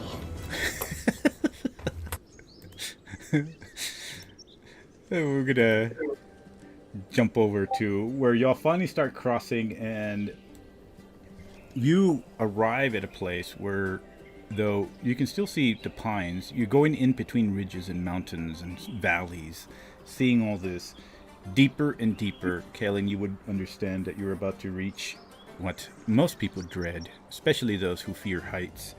The land bridges, tall bridges, as wind is blowing. You can start to hear the wind starting to pick up. And So Kaylin would. Oh, sorry. Oh, go ahead. Kaylin would turn around and inform them of what was coming and tell them to you guys need to steel yourself. It's going to get really rough up here. And also with that, I'm going to have... I think the only person... Oh, we have Narzag and Cub, possibly. I think Narzag would work too. I think Narzag and Cub, I'm going to have you roll a nature check or a perception check, whichever one y'all would deem. Alright, I'm gonna add guidance. Same. I'm gonna grab all of y'all. Grab everybody here. 17. What's the weather like? I got a 4. It's so far. It's starting to get cooler. You can feel the chill. The clouds are starting to cover the mountain peaks, but it's still pretty sunny. But even though you know it's the middle of summer, it should be hot. It's starting to be. I don't know what the temperature would be for you, but it would be around like the 65s in Fahrenheit. I don't know what that is in Celsius. Yeah, that's right. It gives me an idea. I got a 22. 22. And Narzag, 17 for me. 17. 13 plus 4 is 17, right? Yes. Yeah. Okay. What check are we making? Oh, it's just for those two. Oh, gotcha. Okay. Two nature characters. Nice. And then I'm going to go ahead and put y'all together so that now I can have y'all together. So I'll say, while all this was happening, y'all were checking and moving up the mountains. It's already been about a day and a half that you're in. So you know you're about halfway there. And Kellen, you would know this is when it's going to get close to changing. You've so far been moving through what seems to be greenery and still somewhat warm, but you understand that once you get past the land bridges is when things will start changing. This is when the actual cold gear is going to start being needed. And for the most part right now, we're going to go ahead and paste everybody here.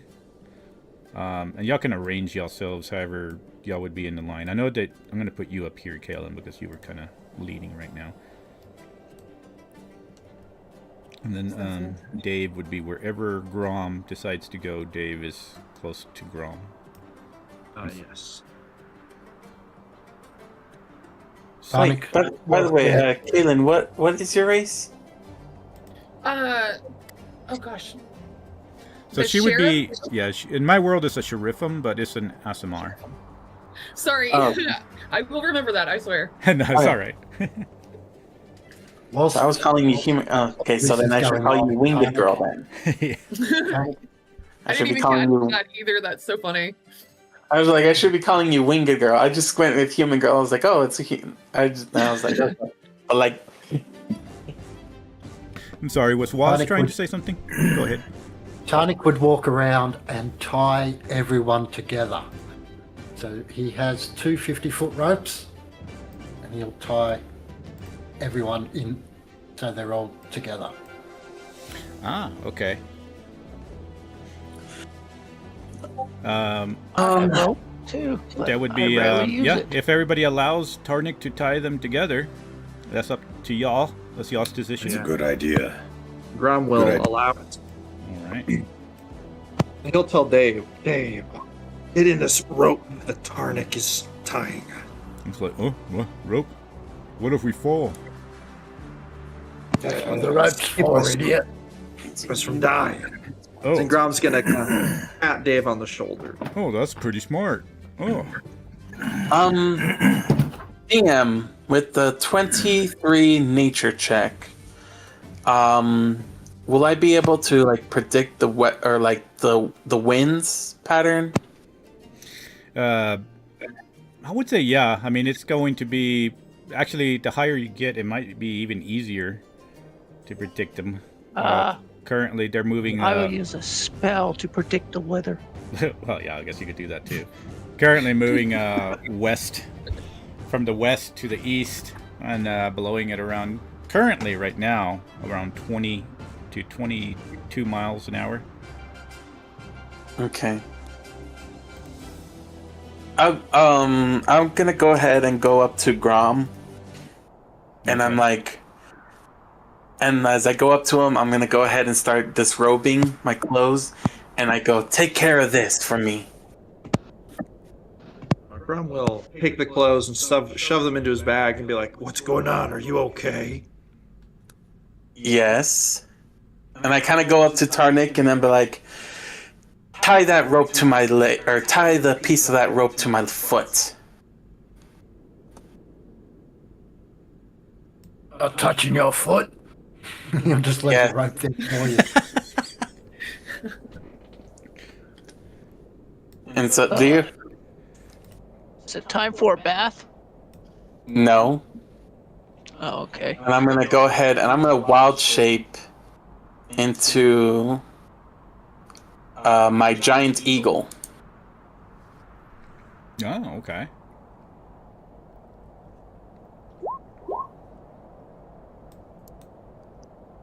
So I'm gonna be into a giant eagle, and I'm gonna since everyone's being tied up, I figured at least with me as a giant eagle and with the rope, I can be able to provide better assistance on traversing this path better. Okay. Excellent. And Saz, how about you, Saz? Were you, can I bring that in here? Oh, maybe not. Saz, will you allow them to tie a rope? Would you allow yourself to be tied? Against their better judgment. Okay. Oh, I thought I could grab that in and bring it. That eagle is... Are you able to drag that eagle in? Into the map? It won't let me. Okay, never mind then. Right. And Drogath is actually going to move forward, and then he kind of just walks around. He seems to have a pretty good movement around here. Volsa is in the back, lingering in back. She allows the rope to be tied. How about Narzag? You allow yourself to be tied too? Sure. Okay. Alrighty. So I'm thinking we're in single file then. Where would Sauce be? Probably near Volza and Narzag. Okay. Yeah, Volsa's gonna try to be in the back all the time, so okay.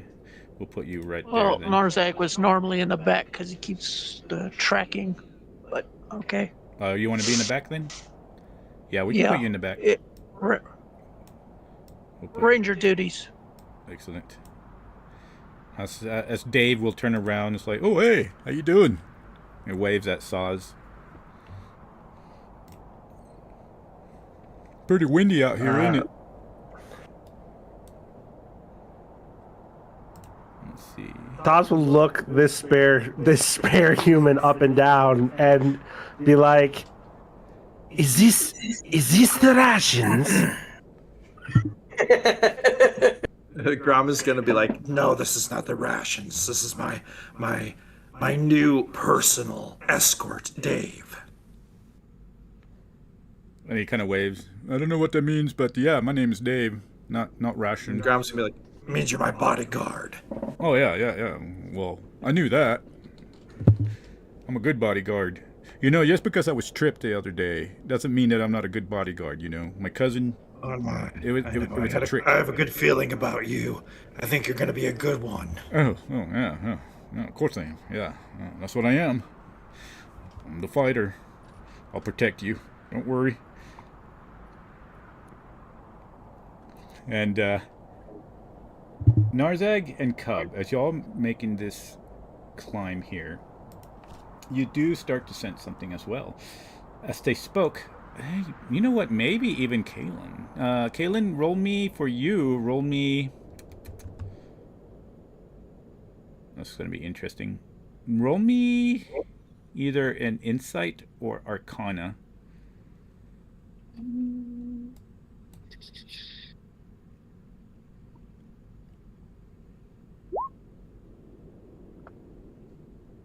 Nice. 18. Okay, so you would also. So you understand you haven't been here in months, not almost close to a year. And the only rumors you have heard are about the takeover of Anam's people, the Withered Ones, allies. You've heard rumors of Serpari, maybe devils also that have taken over this isolated temple of Leolandra.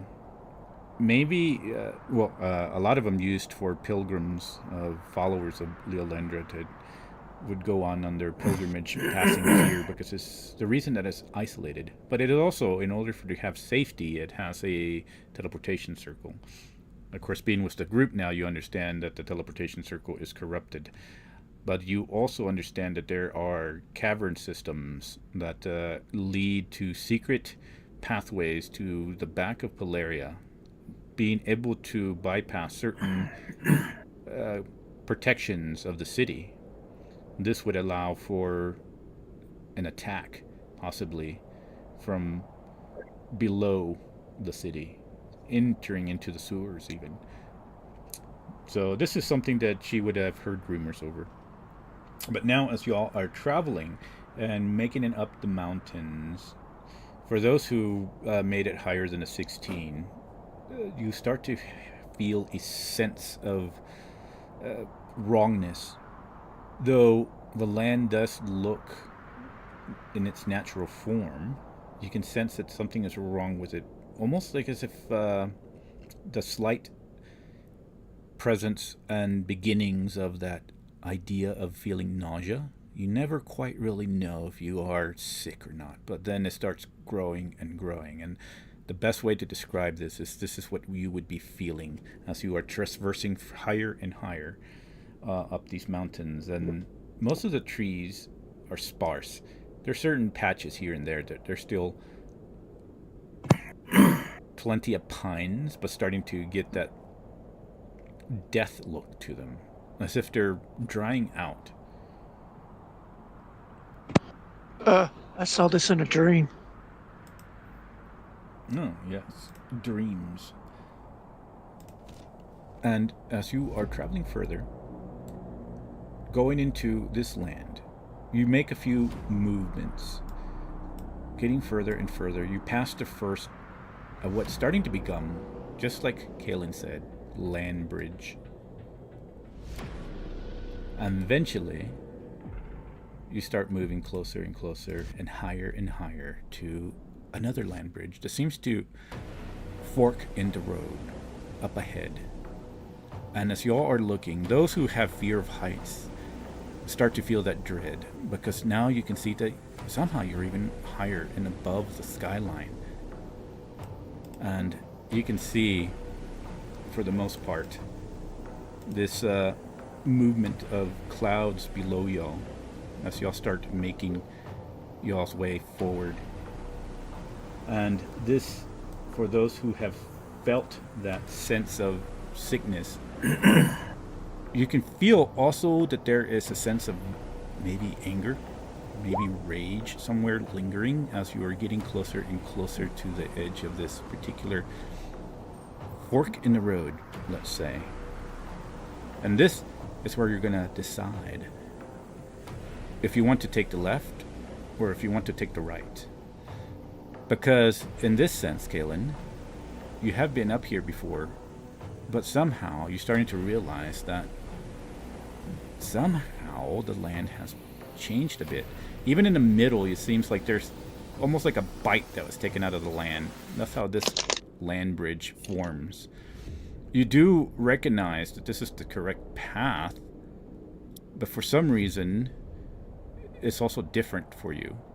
Trying to realize or trying to remember which way you went, it's also kind of hard. And this is for everybody. Everybody starts to feel a sense of almost as if something is lightly touching the sides of your mind, like almost trying to penetrate within your skull. You can sense a wrongness here. But yeah, Kaelin, this is something you don't remember. And at this point, you're stuck. And it's up to you to bring this up. You can either choose yourself to go either left or right, or you can bring it up to the group and kind of decide.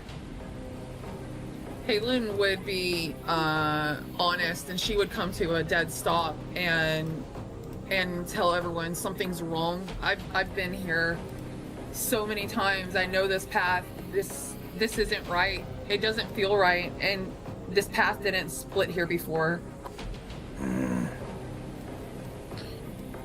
Grom is What gonna did the come compass forward. say? Before anyone crossing, I have an idea. You are in the back, though. All the way in the back. Right. Yep. Grom, And Grom's I gonna, got snipers. Sorry.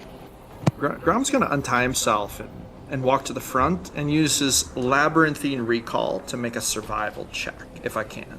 Ooh, Using his that is good. Minotaur. Wait, hold on, Grom. Cub, do I not recall you being particularly good at nature checks? Yes. Why don't you aid Grom in his investigation? Sure. Tarnik, what did Tarnik? What was your thought? Well, one, Cub is an eagle. Yeah, I'm an eagle. Oh, But I can Probably still couldn't provide talk to him. him. I can provide him help by being as an eagle, by being the lookout process. I would already Help be him getting out. Hold I don't know. wait, hold up, everybody. let me. And I Tarnik just was want to. asking, what does the compass show? Okay, sorry. I wanted to hear what Tarnik said. All right, so as far as the compass, go ahead and roll me a perception check with or survival with an advantage, and add a plus 3.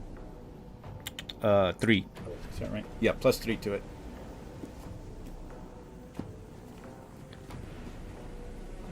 What was the roll? Oh, it's either survival or your perception. And just let me know what you rolled. And you're going to add a plus 3 to it. So 25. That's good. 25. So, Tarnik, while they're discussing this, you are able to see that the compass is actually pointing to the left. And, well, yeah, that's all I'm going to say. For right now, you can see that it's pointing to the left. Tarnik would show the compass to Grumthar and turn to the rest of the group and say, I think we have to go left. I would agree. Grom, any thoughts?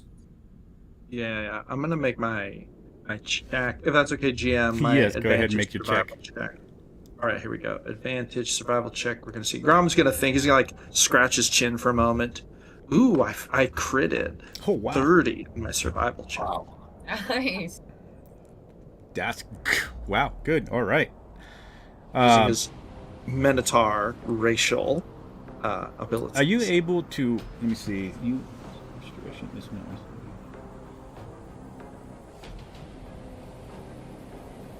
Okay. This is interesting.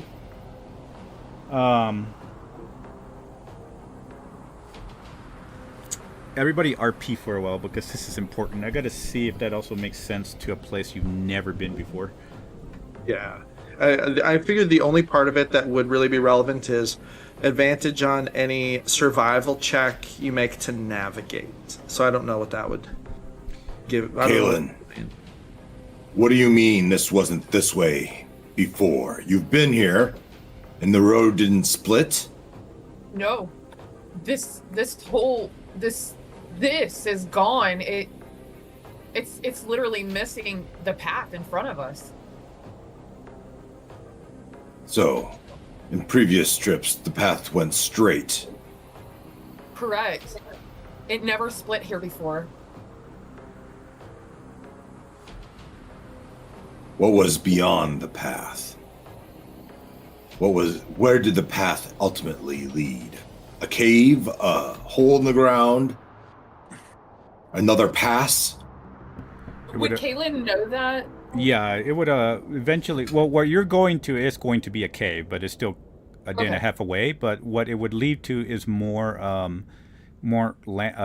earth bridges going higher, and eventually would lead you into the cold parts of the mountain where snow and ice. Let's see. Grom's gonna say to you, Cub, Maybe you can fly up, take a closer look from the sky. And with that, I'll go up. I'll That actually brings fly up. down to Tarnik. Yeah, that And I actually kinda brings like- up to before that happens. I will say before that happens, I will say that the winds have now gotten up to 30 to 35 miles an hour. So that's one other thing to think about for you, Cub, especially because this is actually might affect your flying. You mentioned earlier above table. You mentioned earlier that we felt like kind of like pressure, like there was something kind of like it felt wrong or anything. Is that something that like Caitlin could pick up on? Just the whole sense is off, like maybe like an Arcana check or something. Actually, that's what I'm looking up before I go to you. I need to find something because it's important for Grom. Okay. That's why I was looking at that. Okay. Technical difficulties, folks. It's just the labyrinth recall is very interesting. So I would say, so what I'm going to have Grom do is that he does actually pick up on something. Roll me either an insight or nature. for Grom? Yes. Okay. So I'm gonna do insight. Is it just a straight roll? Whatever you have for your nature or insight, yeah. For Okay. yeah, no Seven. advantage or anything. Yeah. 17. 17. All right. So you would pick up the sense of oh, well, you've been to the hells. Actually, you could roll with advantage, but you would also pick up I'll roll one more time. yeah. My first one was better. Yeah. So you would also sense that infernal pressure actually shooting to you from the left. It's very faint. But then also at the same time, you would also pick up a sense of possibly, how would the best describe it? A sense of something that's lingering that makes you almost want to become mad. Almost an anger that's coming in from the right. And so to the right of you're picking up some sort of vibe of something that's pressing some sort of rage and anger. Very faint. You can feel it. You don't know why, but you're picking it up around you. But to the left, you're picking up an infernal sense. Darkness, evil. What Grom does with that would be up to you. But Cub... oh, go ahead. Yeah. No. I was just going to say, he'll relay that to everybody. And Cub, yeah, so if you attempt to fly, you can. I'm just going to have you roll with a disadvantage on... probably going to be your... what's it called? Athletics? Or acrobats. Okay. Let's see. So that would be your decision if you want to try to fly higher and move forward.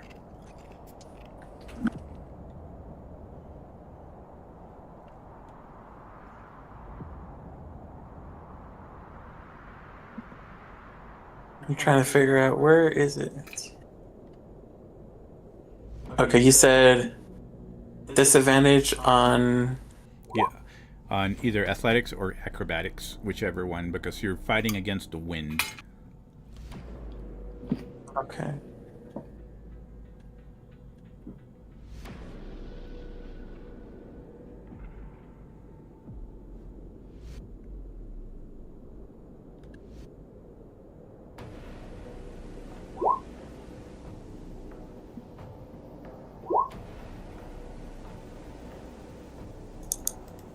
Shit. Did not mean to do that. I did not mean to click that. Uh-oh. We see the eagle go down.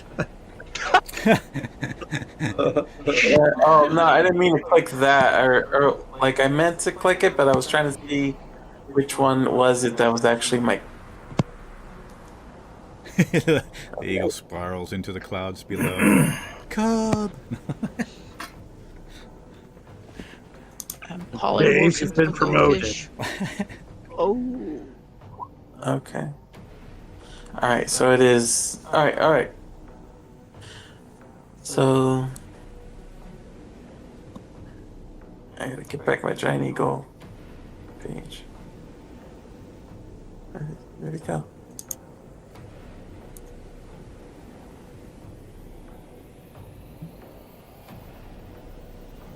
Oh no, come on.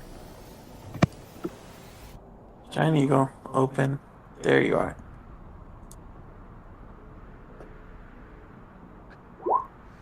Alright, there we go. That's what it was. Okay.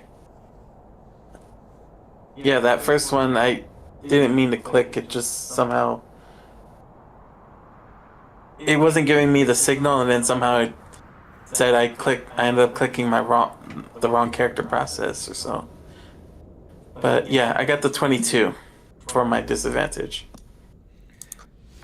Alright. For my eagle forms. For 22 advantage, you're able to fight against the wind, though it's pretty rough up here. What do you wish to fly? Where do you wish to go? I'm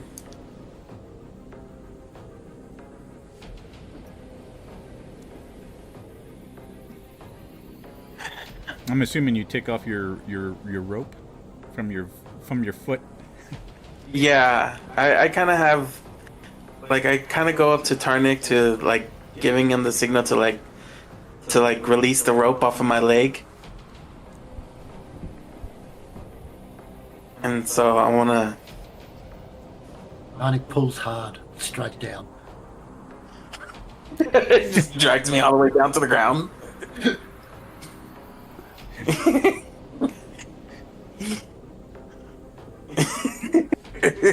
Yes, he does help you get the rope off. Yeah. All right. I guess I'll go with the direction that Grom kind of, I guess, like Grom is looking towards too, or so. Okay, so you want to go to the left? Yeah. All right. So if you fly that direction, there are clouds here. That's not showing, but the clouds too reach up to here, and eventually from this, you see that it lands into another path. And off in the distance, in the horizon, you can see as the mountains go higher and higher, there are more land bridges. But these land bridges get thin and thin. And eventually it's almost to the point where you do have to kind of walk the way that you are walking right now, where it's single file. And eventually you see, as you are flying and the wind is starting to get much colder here and much stronger, you can see that it's finally turning into the snow, maybe another mile or two ahead of climbing up. Keep in mind I have a fly speed of 80. It probably goes down to 40 just because of the wind right now. It's really pushing hard against you, especially if you're going that direction, because it's going west to east right now.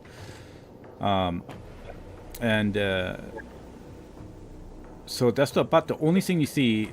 The danger is that the land bridges are much more thinner, and you can see that the trails also somewhat disappear because of the snow. The snow hasn't been traveled in up ahead. You can barely make out, and you can see that there is sort of a ridge that just the only thing that makes a path past these land bridges.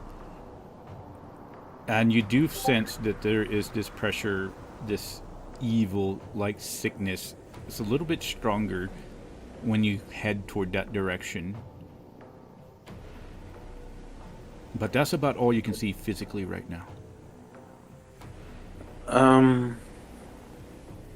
Is there a place that can I land gently and remain like incognito a bit for the moment? Yeah, you certainly can. You can land. I don't know if it'll be gently, but you can land. Okay. I'm gonna try to like land like at the. I'm gonna like as far as I could go. As far as the I'm able to go from the distance and where I feel that it's fully stronger and affecting me. I'm gonna go ahead and like land to the ground, and I'm gonna just revert out of my wild shape. Okay. And I'll try to I'll take a look. So the best way to describe this is, so land bridges are attached to what seems to be like larger sections of almost like pillars of earth. So you can almost be standing on a, let's say, almost sometimes 50 by 50 in radius, or 50 radius pillar of earth, and then past that one is another land bridge that might be a little bit longer, and then past that one is just the same thing. It attaches to this pillar of flat earth, and then it goes to another land bridge is what you're seeing. So would you want to land on the bridge, or would you want to land on the actual pillar of earth? I would say I would have to land on the bridge because I would need to make sure that, or since I'm gonna wild shape out of my form, I don't want to. I would like to at least make my way back. Okay. So towards you the land group. and you form into that. And what all gear do you have on? What all gear did you leave behind?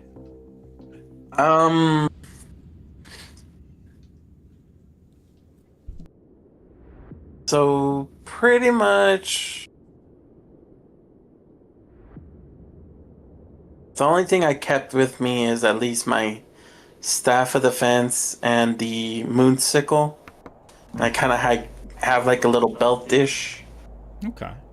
But like I'll carry like, so like basically it's like the only, so like basically I'm basically butt naked but keeping my standard equipment, since I know that those won't rip out from my shape in my wild shape forms, but like I know like my clothes tend to rip. Okay. Alrighty. So everybody sees as Cub flies off, and you can keep your gaze on the eagle for some time. There is some mist of clouds, and they're moving fairly quickly, almost dispersed by the wind and swirl around. And it's interesting because you feel the wet of the clouds here, but you see the eagle disappear and land somewhere off in the distance. Because it's kind of curvy, and then are certain trees that are to the sides of these land bridges. You don't have visual at this point where he lands, but he hasn't responded back. It seems that maybe he's doing his own thing right now. While this is happening, what does the rest of the group?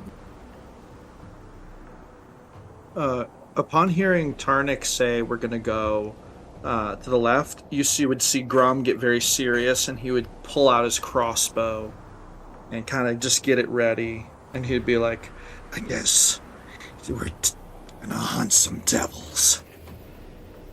Would the rumors that Kaylin knew about like the teleportation portal or all that, would that be kind of common knowledge, or is that something that just she would know because of the church stuff? She would know more because of the church. So I would actually hesitate, but I would like, do I know now, like on the above table, like am I aware of what you guys are feeling for the right side, like infernally and like all that, like. Yeah, I don't know if anybody would have. Did anybody tell each other that what they were feeling or sensing? Grom shared it openly. The anger to the right and the infernal stuff to the left. So Kaylin would hesitate and say, I really shouldn't be sharing this, but there's just something so wrong, and I would share all that information about the rumors that have been going on and things like that. And these rumors pretty much would align with what the Talismanic Nine and Crinvia would have told the group.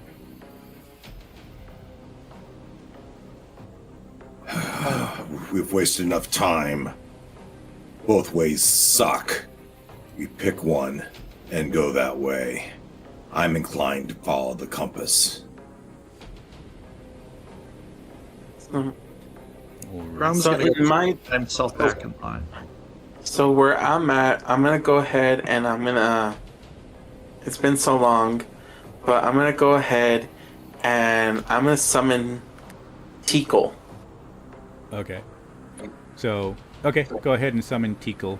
But let me go ahead and I just got to finish. So does the rest of the group decide to head that direction then with Grumthar saying left? Yeah, Grom's following Grumthar. All right. Yeah. Alrighty then. And you would, without rolling, everybody would also see Drograth also kind of sniffing to the left and sniffing to the right. So y'all make it and decide to head in that direction. So here's what we're going to do. We're going to move this right here. Bam. And you summon, I'm going to put you kind of off the map because you're a little bit further, Mr. Cub. So you summon Tikal. Yes. You were having him do? I'm gonna have him go walk towards the bridge itself, test it out, make sure that it's safe. I'm gonna have him be my scout. So I'm gonna have him keep going forward. Okay. And I'm gonna as I let him out, as I let him roam free, I kind of giving him like. Make him look like he's like an abandoned displacer beast cub that's trying to survive in the wood or survive in the wild. Okay. So he moves into the next land bridge. Now this next land bridge past this last this pillar, the pillar that's connecting where the group is currently and far off to where you are. Is quite thin, and Tikal moves into it, and the only thing that you can now sense in your mind, you feel this sense of almost abandonment. That's the only thing that you can attach to what you all of a sudden feel a flood that hits your mind. And by this time, also the group is moving forward. You can start to see the first, for you guys, the first patch. You finally get to the other side of the current land bridge that you're on. And what I'm going to have, who was the one? Oh, I think it was Volsa and Saz. Roll me another check for wisdom. This time with a disadvantage. You're trying to get a 16 this time. So you are really dreading now with the heights. They're so thin. The edges are so close to you. Your heart's and adrenaline palpitating. I think that was the only ones who fell. If I'm reading that right, that is a natural 1 for a total of 3. You are frozen. Oh my god. You are frozen. The rope tenses as Saz freezes from the intensity of the heights here. Is the ground so far below, the clouds moving.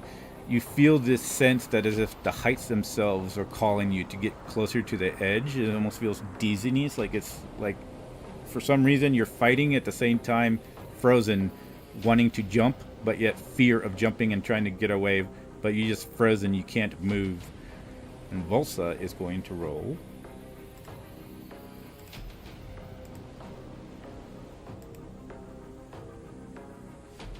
Volsa actually fails with a 12, but she's not frozen. She's just kind of standing, lingering about, completely. She's almost at the point of freezing because she felt the other one, but now she's here and sees the same instance and situation. So you got two people. Narzag, you see them stop immediately. But yeah, the rest of the group feels the tension of the rope.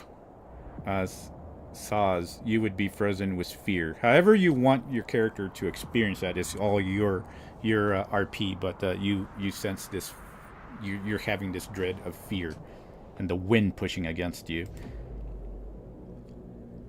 As the rope stops, Grom is going to kind of look back at Saz, and he's going to kind of think, "Oh no." And he's going to. Does he see what's going on? Like, does he see that it's the altitude? Yeah, I would assume he could logically conclude. Does Grom think it would help if he charmed Saz? Oh. Interesting. Or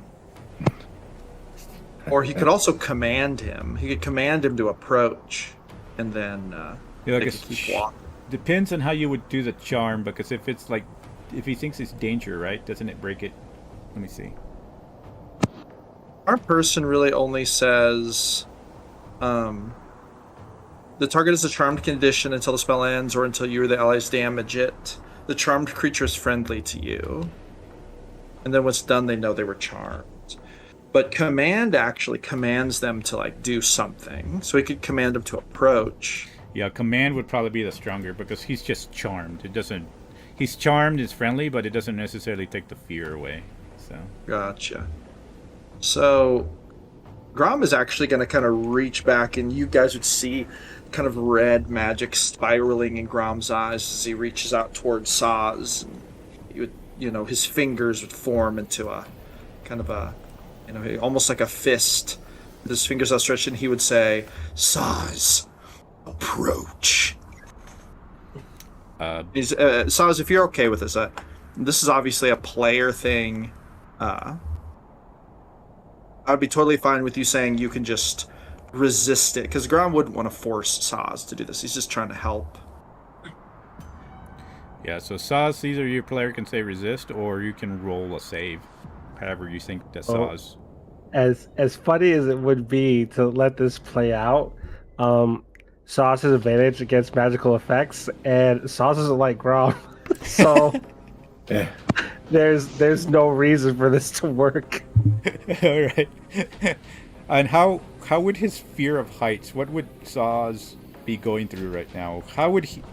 Basically, just in trying to imagine how he takes this fear.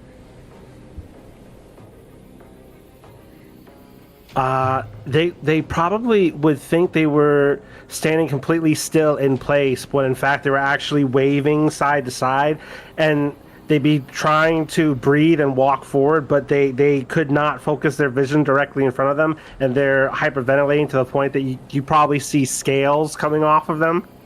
I mean, it's a nat one. They're probably not even consciously aware of where they are in the moment. Dave is over here like, oh hey, I think he's thinking about something. Not really sure what. We should probably get moving though. Looks like it. Anyway, then Grom is gonna kind of say, well, that was what he did. I don't know if anyone else is gonna try to do anything. Yeah. Does anybody else try to do? Want to try to do anything? So hold up. Why aren't we moving?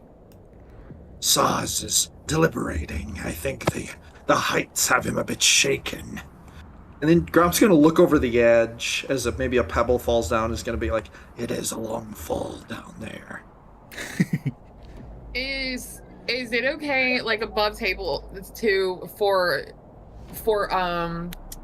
Kaylin to essentially untie herself and kind of walk back to where Saz is and slap him to try to snap him out of it?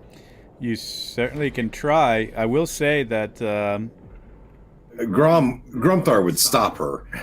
I think it's best. I was having the same thought. But I think it's best if he comes for me. And Grumthar will do that.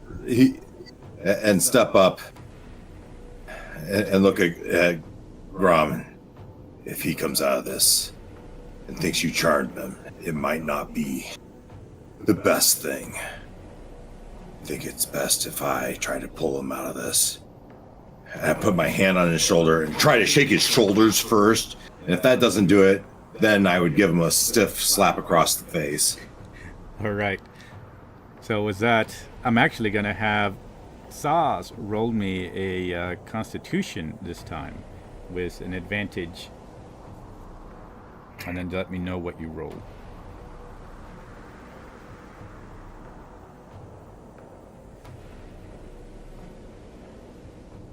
That was 23. Oh gosh, okay. With that, you do snap into an awareness, and it's almost like as if you're seeing yourself with this fear, but at the same time, you're aware now, more out of that trance of fear that was clutching you, and you see Grumthar directly in front of you, with that sting of a slap to wake you up out of that fear trance that you had. How long has it been since we left that tavern? Oh, you've been... we fast-tracked a day and a half right now. So, with everything that just happened, Saz will look at Grumthar and be like, if it was anyone else but you, and he'll retch up whatever remains of that pig and try to wipe his face and ignore the remains of that animal on the ground. This one is sorry you had to see that. Let's go. This just means I'll have to take another bath when I get back. And to be honest, they're not all that unpleasant. Why don't you come walk behind me, Zaz? And, yeah, it's up to Saz if they want to do that. I will give them a advantage on their wisdom save, because he's gonna have to do another one as y'all move past this bridge, as y'all start moving again. Okay. I don't know if anybody has fear of heights, but 18. okay, nice. So you're able to, with Grumthar helping, you're able to move forward, and the group finally makes it forward. The wind seems to almost sway the land, but it's probably all in everybody's mind, as these heights are pretty spectacular enough to trick and make the mind confused. Eventually, Cub, I would say that aside from that sense of an idea of that you were feeling, you do see the group finally reaching you and come up to you. You have this sense of abandonment still, and then as the group nears you, the sense of anger becomes a little bit more apparent, actually. But whatever Cub does with that is his choice. As the group finally reaches, and Kaylin is the first to reach Cub there, and Dragoth next to her. Wind splaying his tentacles everywhere.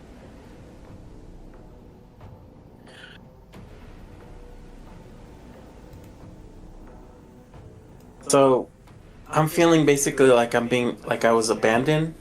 No, you're just having the sense of something like that thrown at you. Like there's like how Grom was feeling a sense of rage coming from the right side, you have a sense of if something is sending this idea of abandonment. Not yourself. You just have this sense. And you have the sense of anger rising as well. Like something is just sending you this. It's not you who's feeling it. You're just sensing it.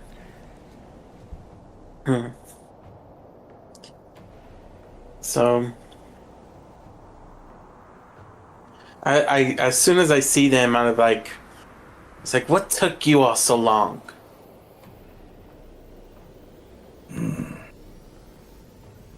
Never mind. Oh, never mind. It's like, Grom, give me my clothes. It's cold. Grum will pull them out and give them to him.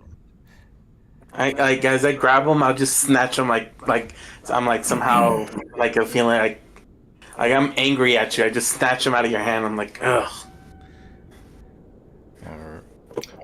I'm afraid our tour guard is temperamental. Oh, I'm temperamental? It's not the first time. All right. Now you all arrive at this 50-foot radius patch of land, and then you see the next bridge. For those who are feeling, who were able to sense last time, so it'd be Cub, Narzag, and Grom. Roll me another perception or nature check this time.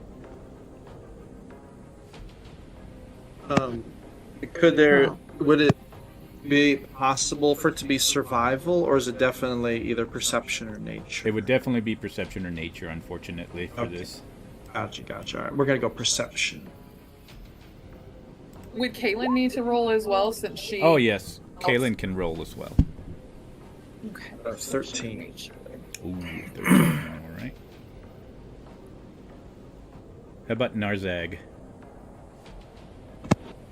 Ooh. Jeez. Okay. Guidance.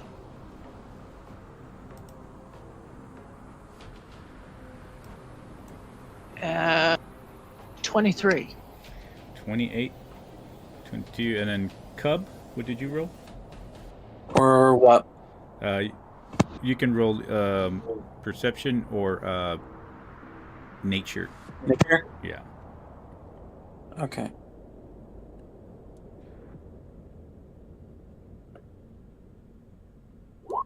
Thank you. So for 27. Kaylin, yes, all three of y'all except for Grom this time.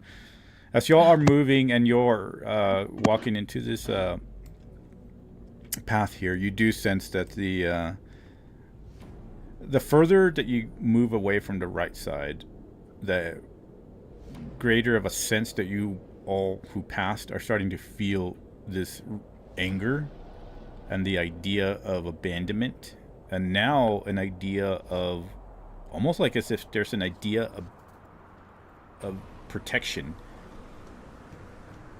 But aside from that, depending what y'all do with that, y'all are assuming walking forward. This is where y'all going to be. The next map. Let me copy everybody.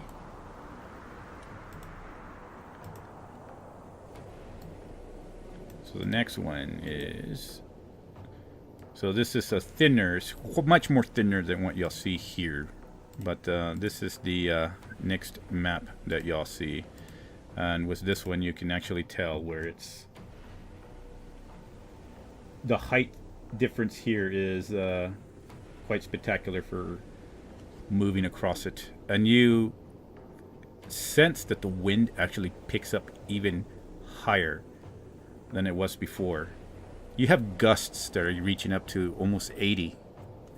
And you can sense it and pushing it, especially Saz. You feel this, and you can just imagine, because it's much thinner than what you're seeing here. You're actually almost shoulder to shoulder is where the edges are. So you definitely cannot, if somebody wanted to turn back, they wouldn't be able to unless anybody behind them would have to either turn around and try to turn back or hold on to the edges of the cliff. So the decision is there to brave the wind and keep moving forward, or whatever y'all want to do there. But for the most part, that's where you are right now. I'm gonna paste y'all right here. Boom.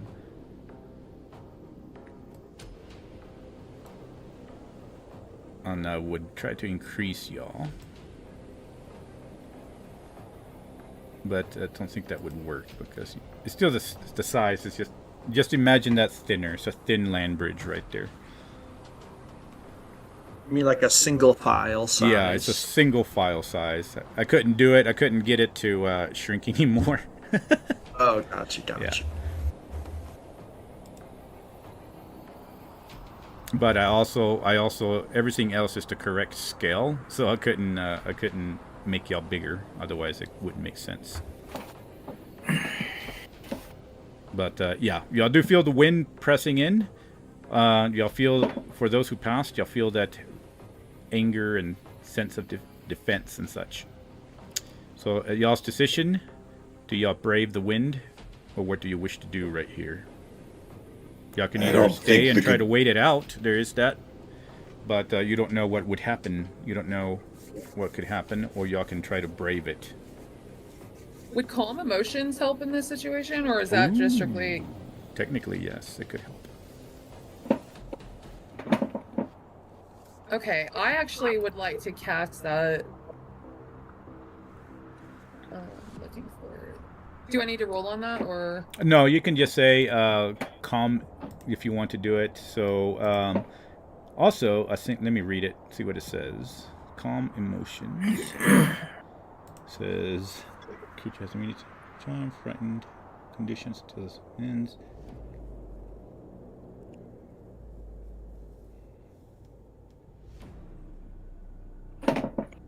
I would say that yeah, you can have them. You can have people. You can calm their emotions. I would say that frightened of heights would fall under that.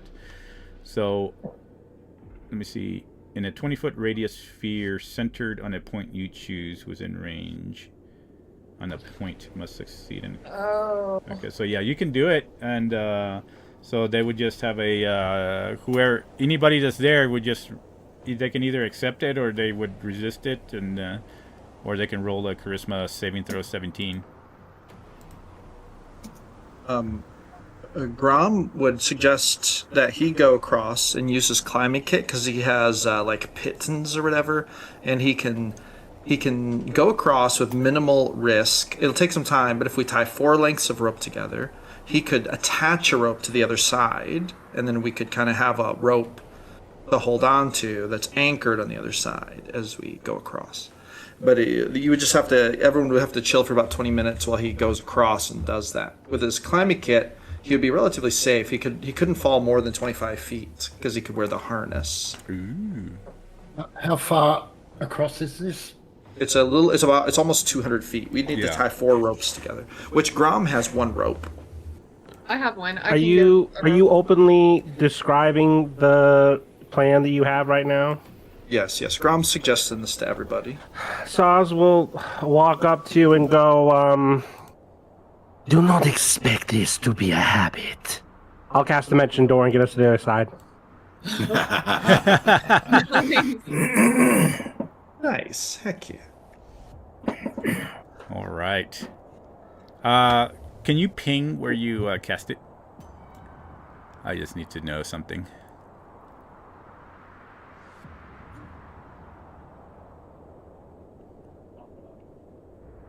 The only thing is, Dimension Door, doesn't it only let you take 1 willing creature? That's you, yes. Oh, I see. Because of the rope thing? Yes. Well, I'm not sure if that works, because the point is he has to take the rope with him. You will be able to come with all of your equipment. Nothing, you don't get stripped or anything. It's just that I touch you and we go. I see. It would cut the time in half, basically. Make it twice as safe. Nice. All right, well, before we go, Grom would gather the 3 other ropes from whoever's going to give them to him. That's an interesting logic thing, yeah. With Dimension Door, if you leave the rope and then you pull the other half with you through Dimension Door. I wonder Or how would that work? I would assume the rope would go with us if I'm holding it. What if you leave like part of it out? Yeah, that's a good question. it's That's interesting. But yeah. Oh, my plan was literally just to take him and all the rope he collected over to the other side. I was going to make him walk back with the rope. No, I get it. I was just but I was thinking the other way, time. and I was like, I wonder if that could pass it. But no, I know what you're doing. Yeah, but if you can ping where you're going to open it, that I just got to know where it's going to be. Oh, do you know how to do it? I don't know if you know how to ping it. It worked a second ago and won't let me do it now. Oh. Like What? here? Oh, there you go. There you go. Cool. Way up there. All right. I need to X that. What the heck? You just turned So, white. yeah, Grom's collecting 3 other ropes from people, so he's got 200 feet. Okay. Once you get to you can 200 have feet, mine. yeah, all right. You can dimension door. And does Sauce have to go with Grom, or is it just going to be Grom? Well, it's me and whoever I take with me. So Saz is Okay. going with him. Excellent. Yeah. I was trying to remember. Okay. All right. Well, then 20 minutes later, the rope is long enough. And Grom, you are ready.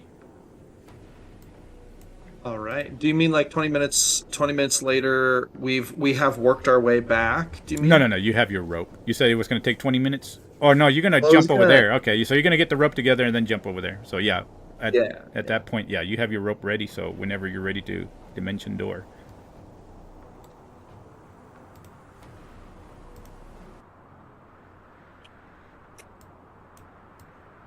Grom's ready whenever. Okay. I'm going to put y'all over here. Boom. All right. As soon as you jump over here, pop right there. Right here. At this area.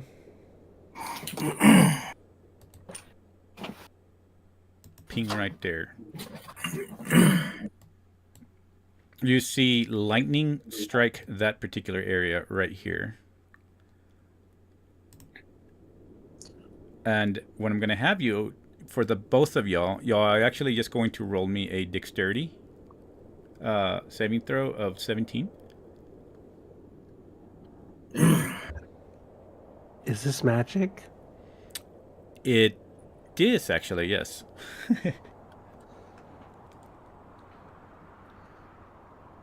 Grom fumbles. Oh, wow, okay.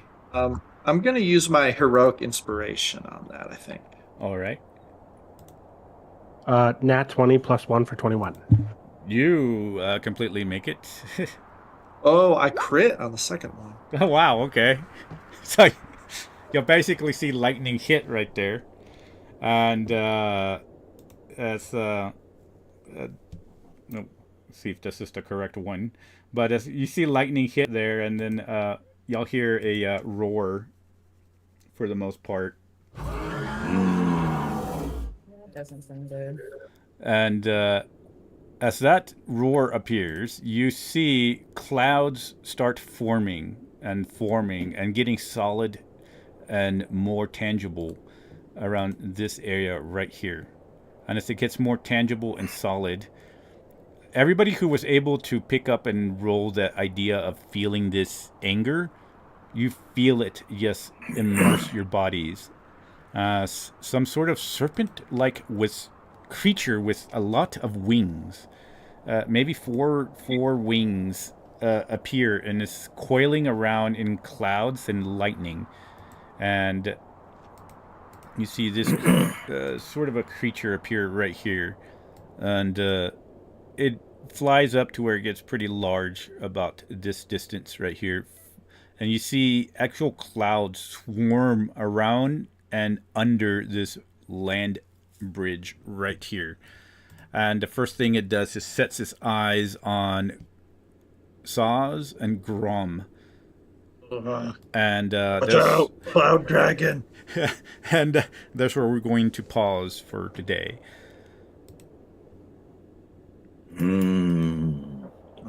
Very nice, very nice. All right. Thank you, everybody who was watching and who will watch. Until next time, Sunday, 7 p.m. Central, we shall see what happens to Grom and Saz with this entity that has just appeared and possibly thrown a lightning at them. And everybody else waits on the other side. High up in the mountains of Polaria. Goodbye, everybody. Goodbye. Bye. And oh my gosh, how do you stop Twitch? Oh, there we go.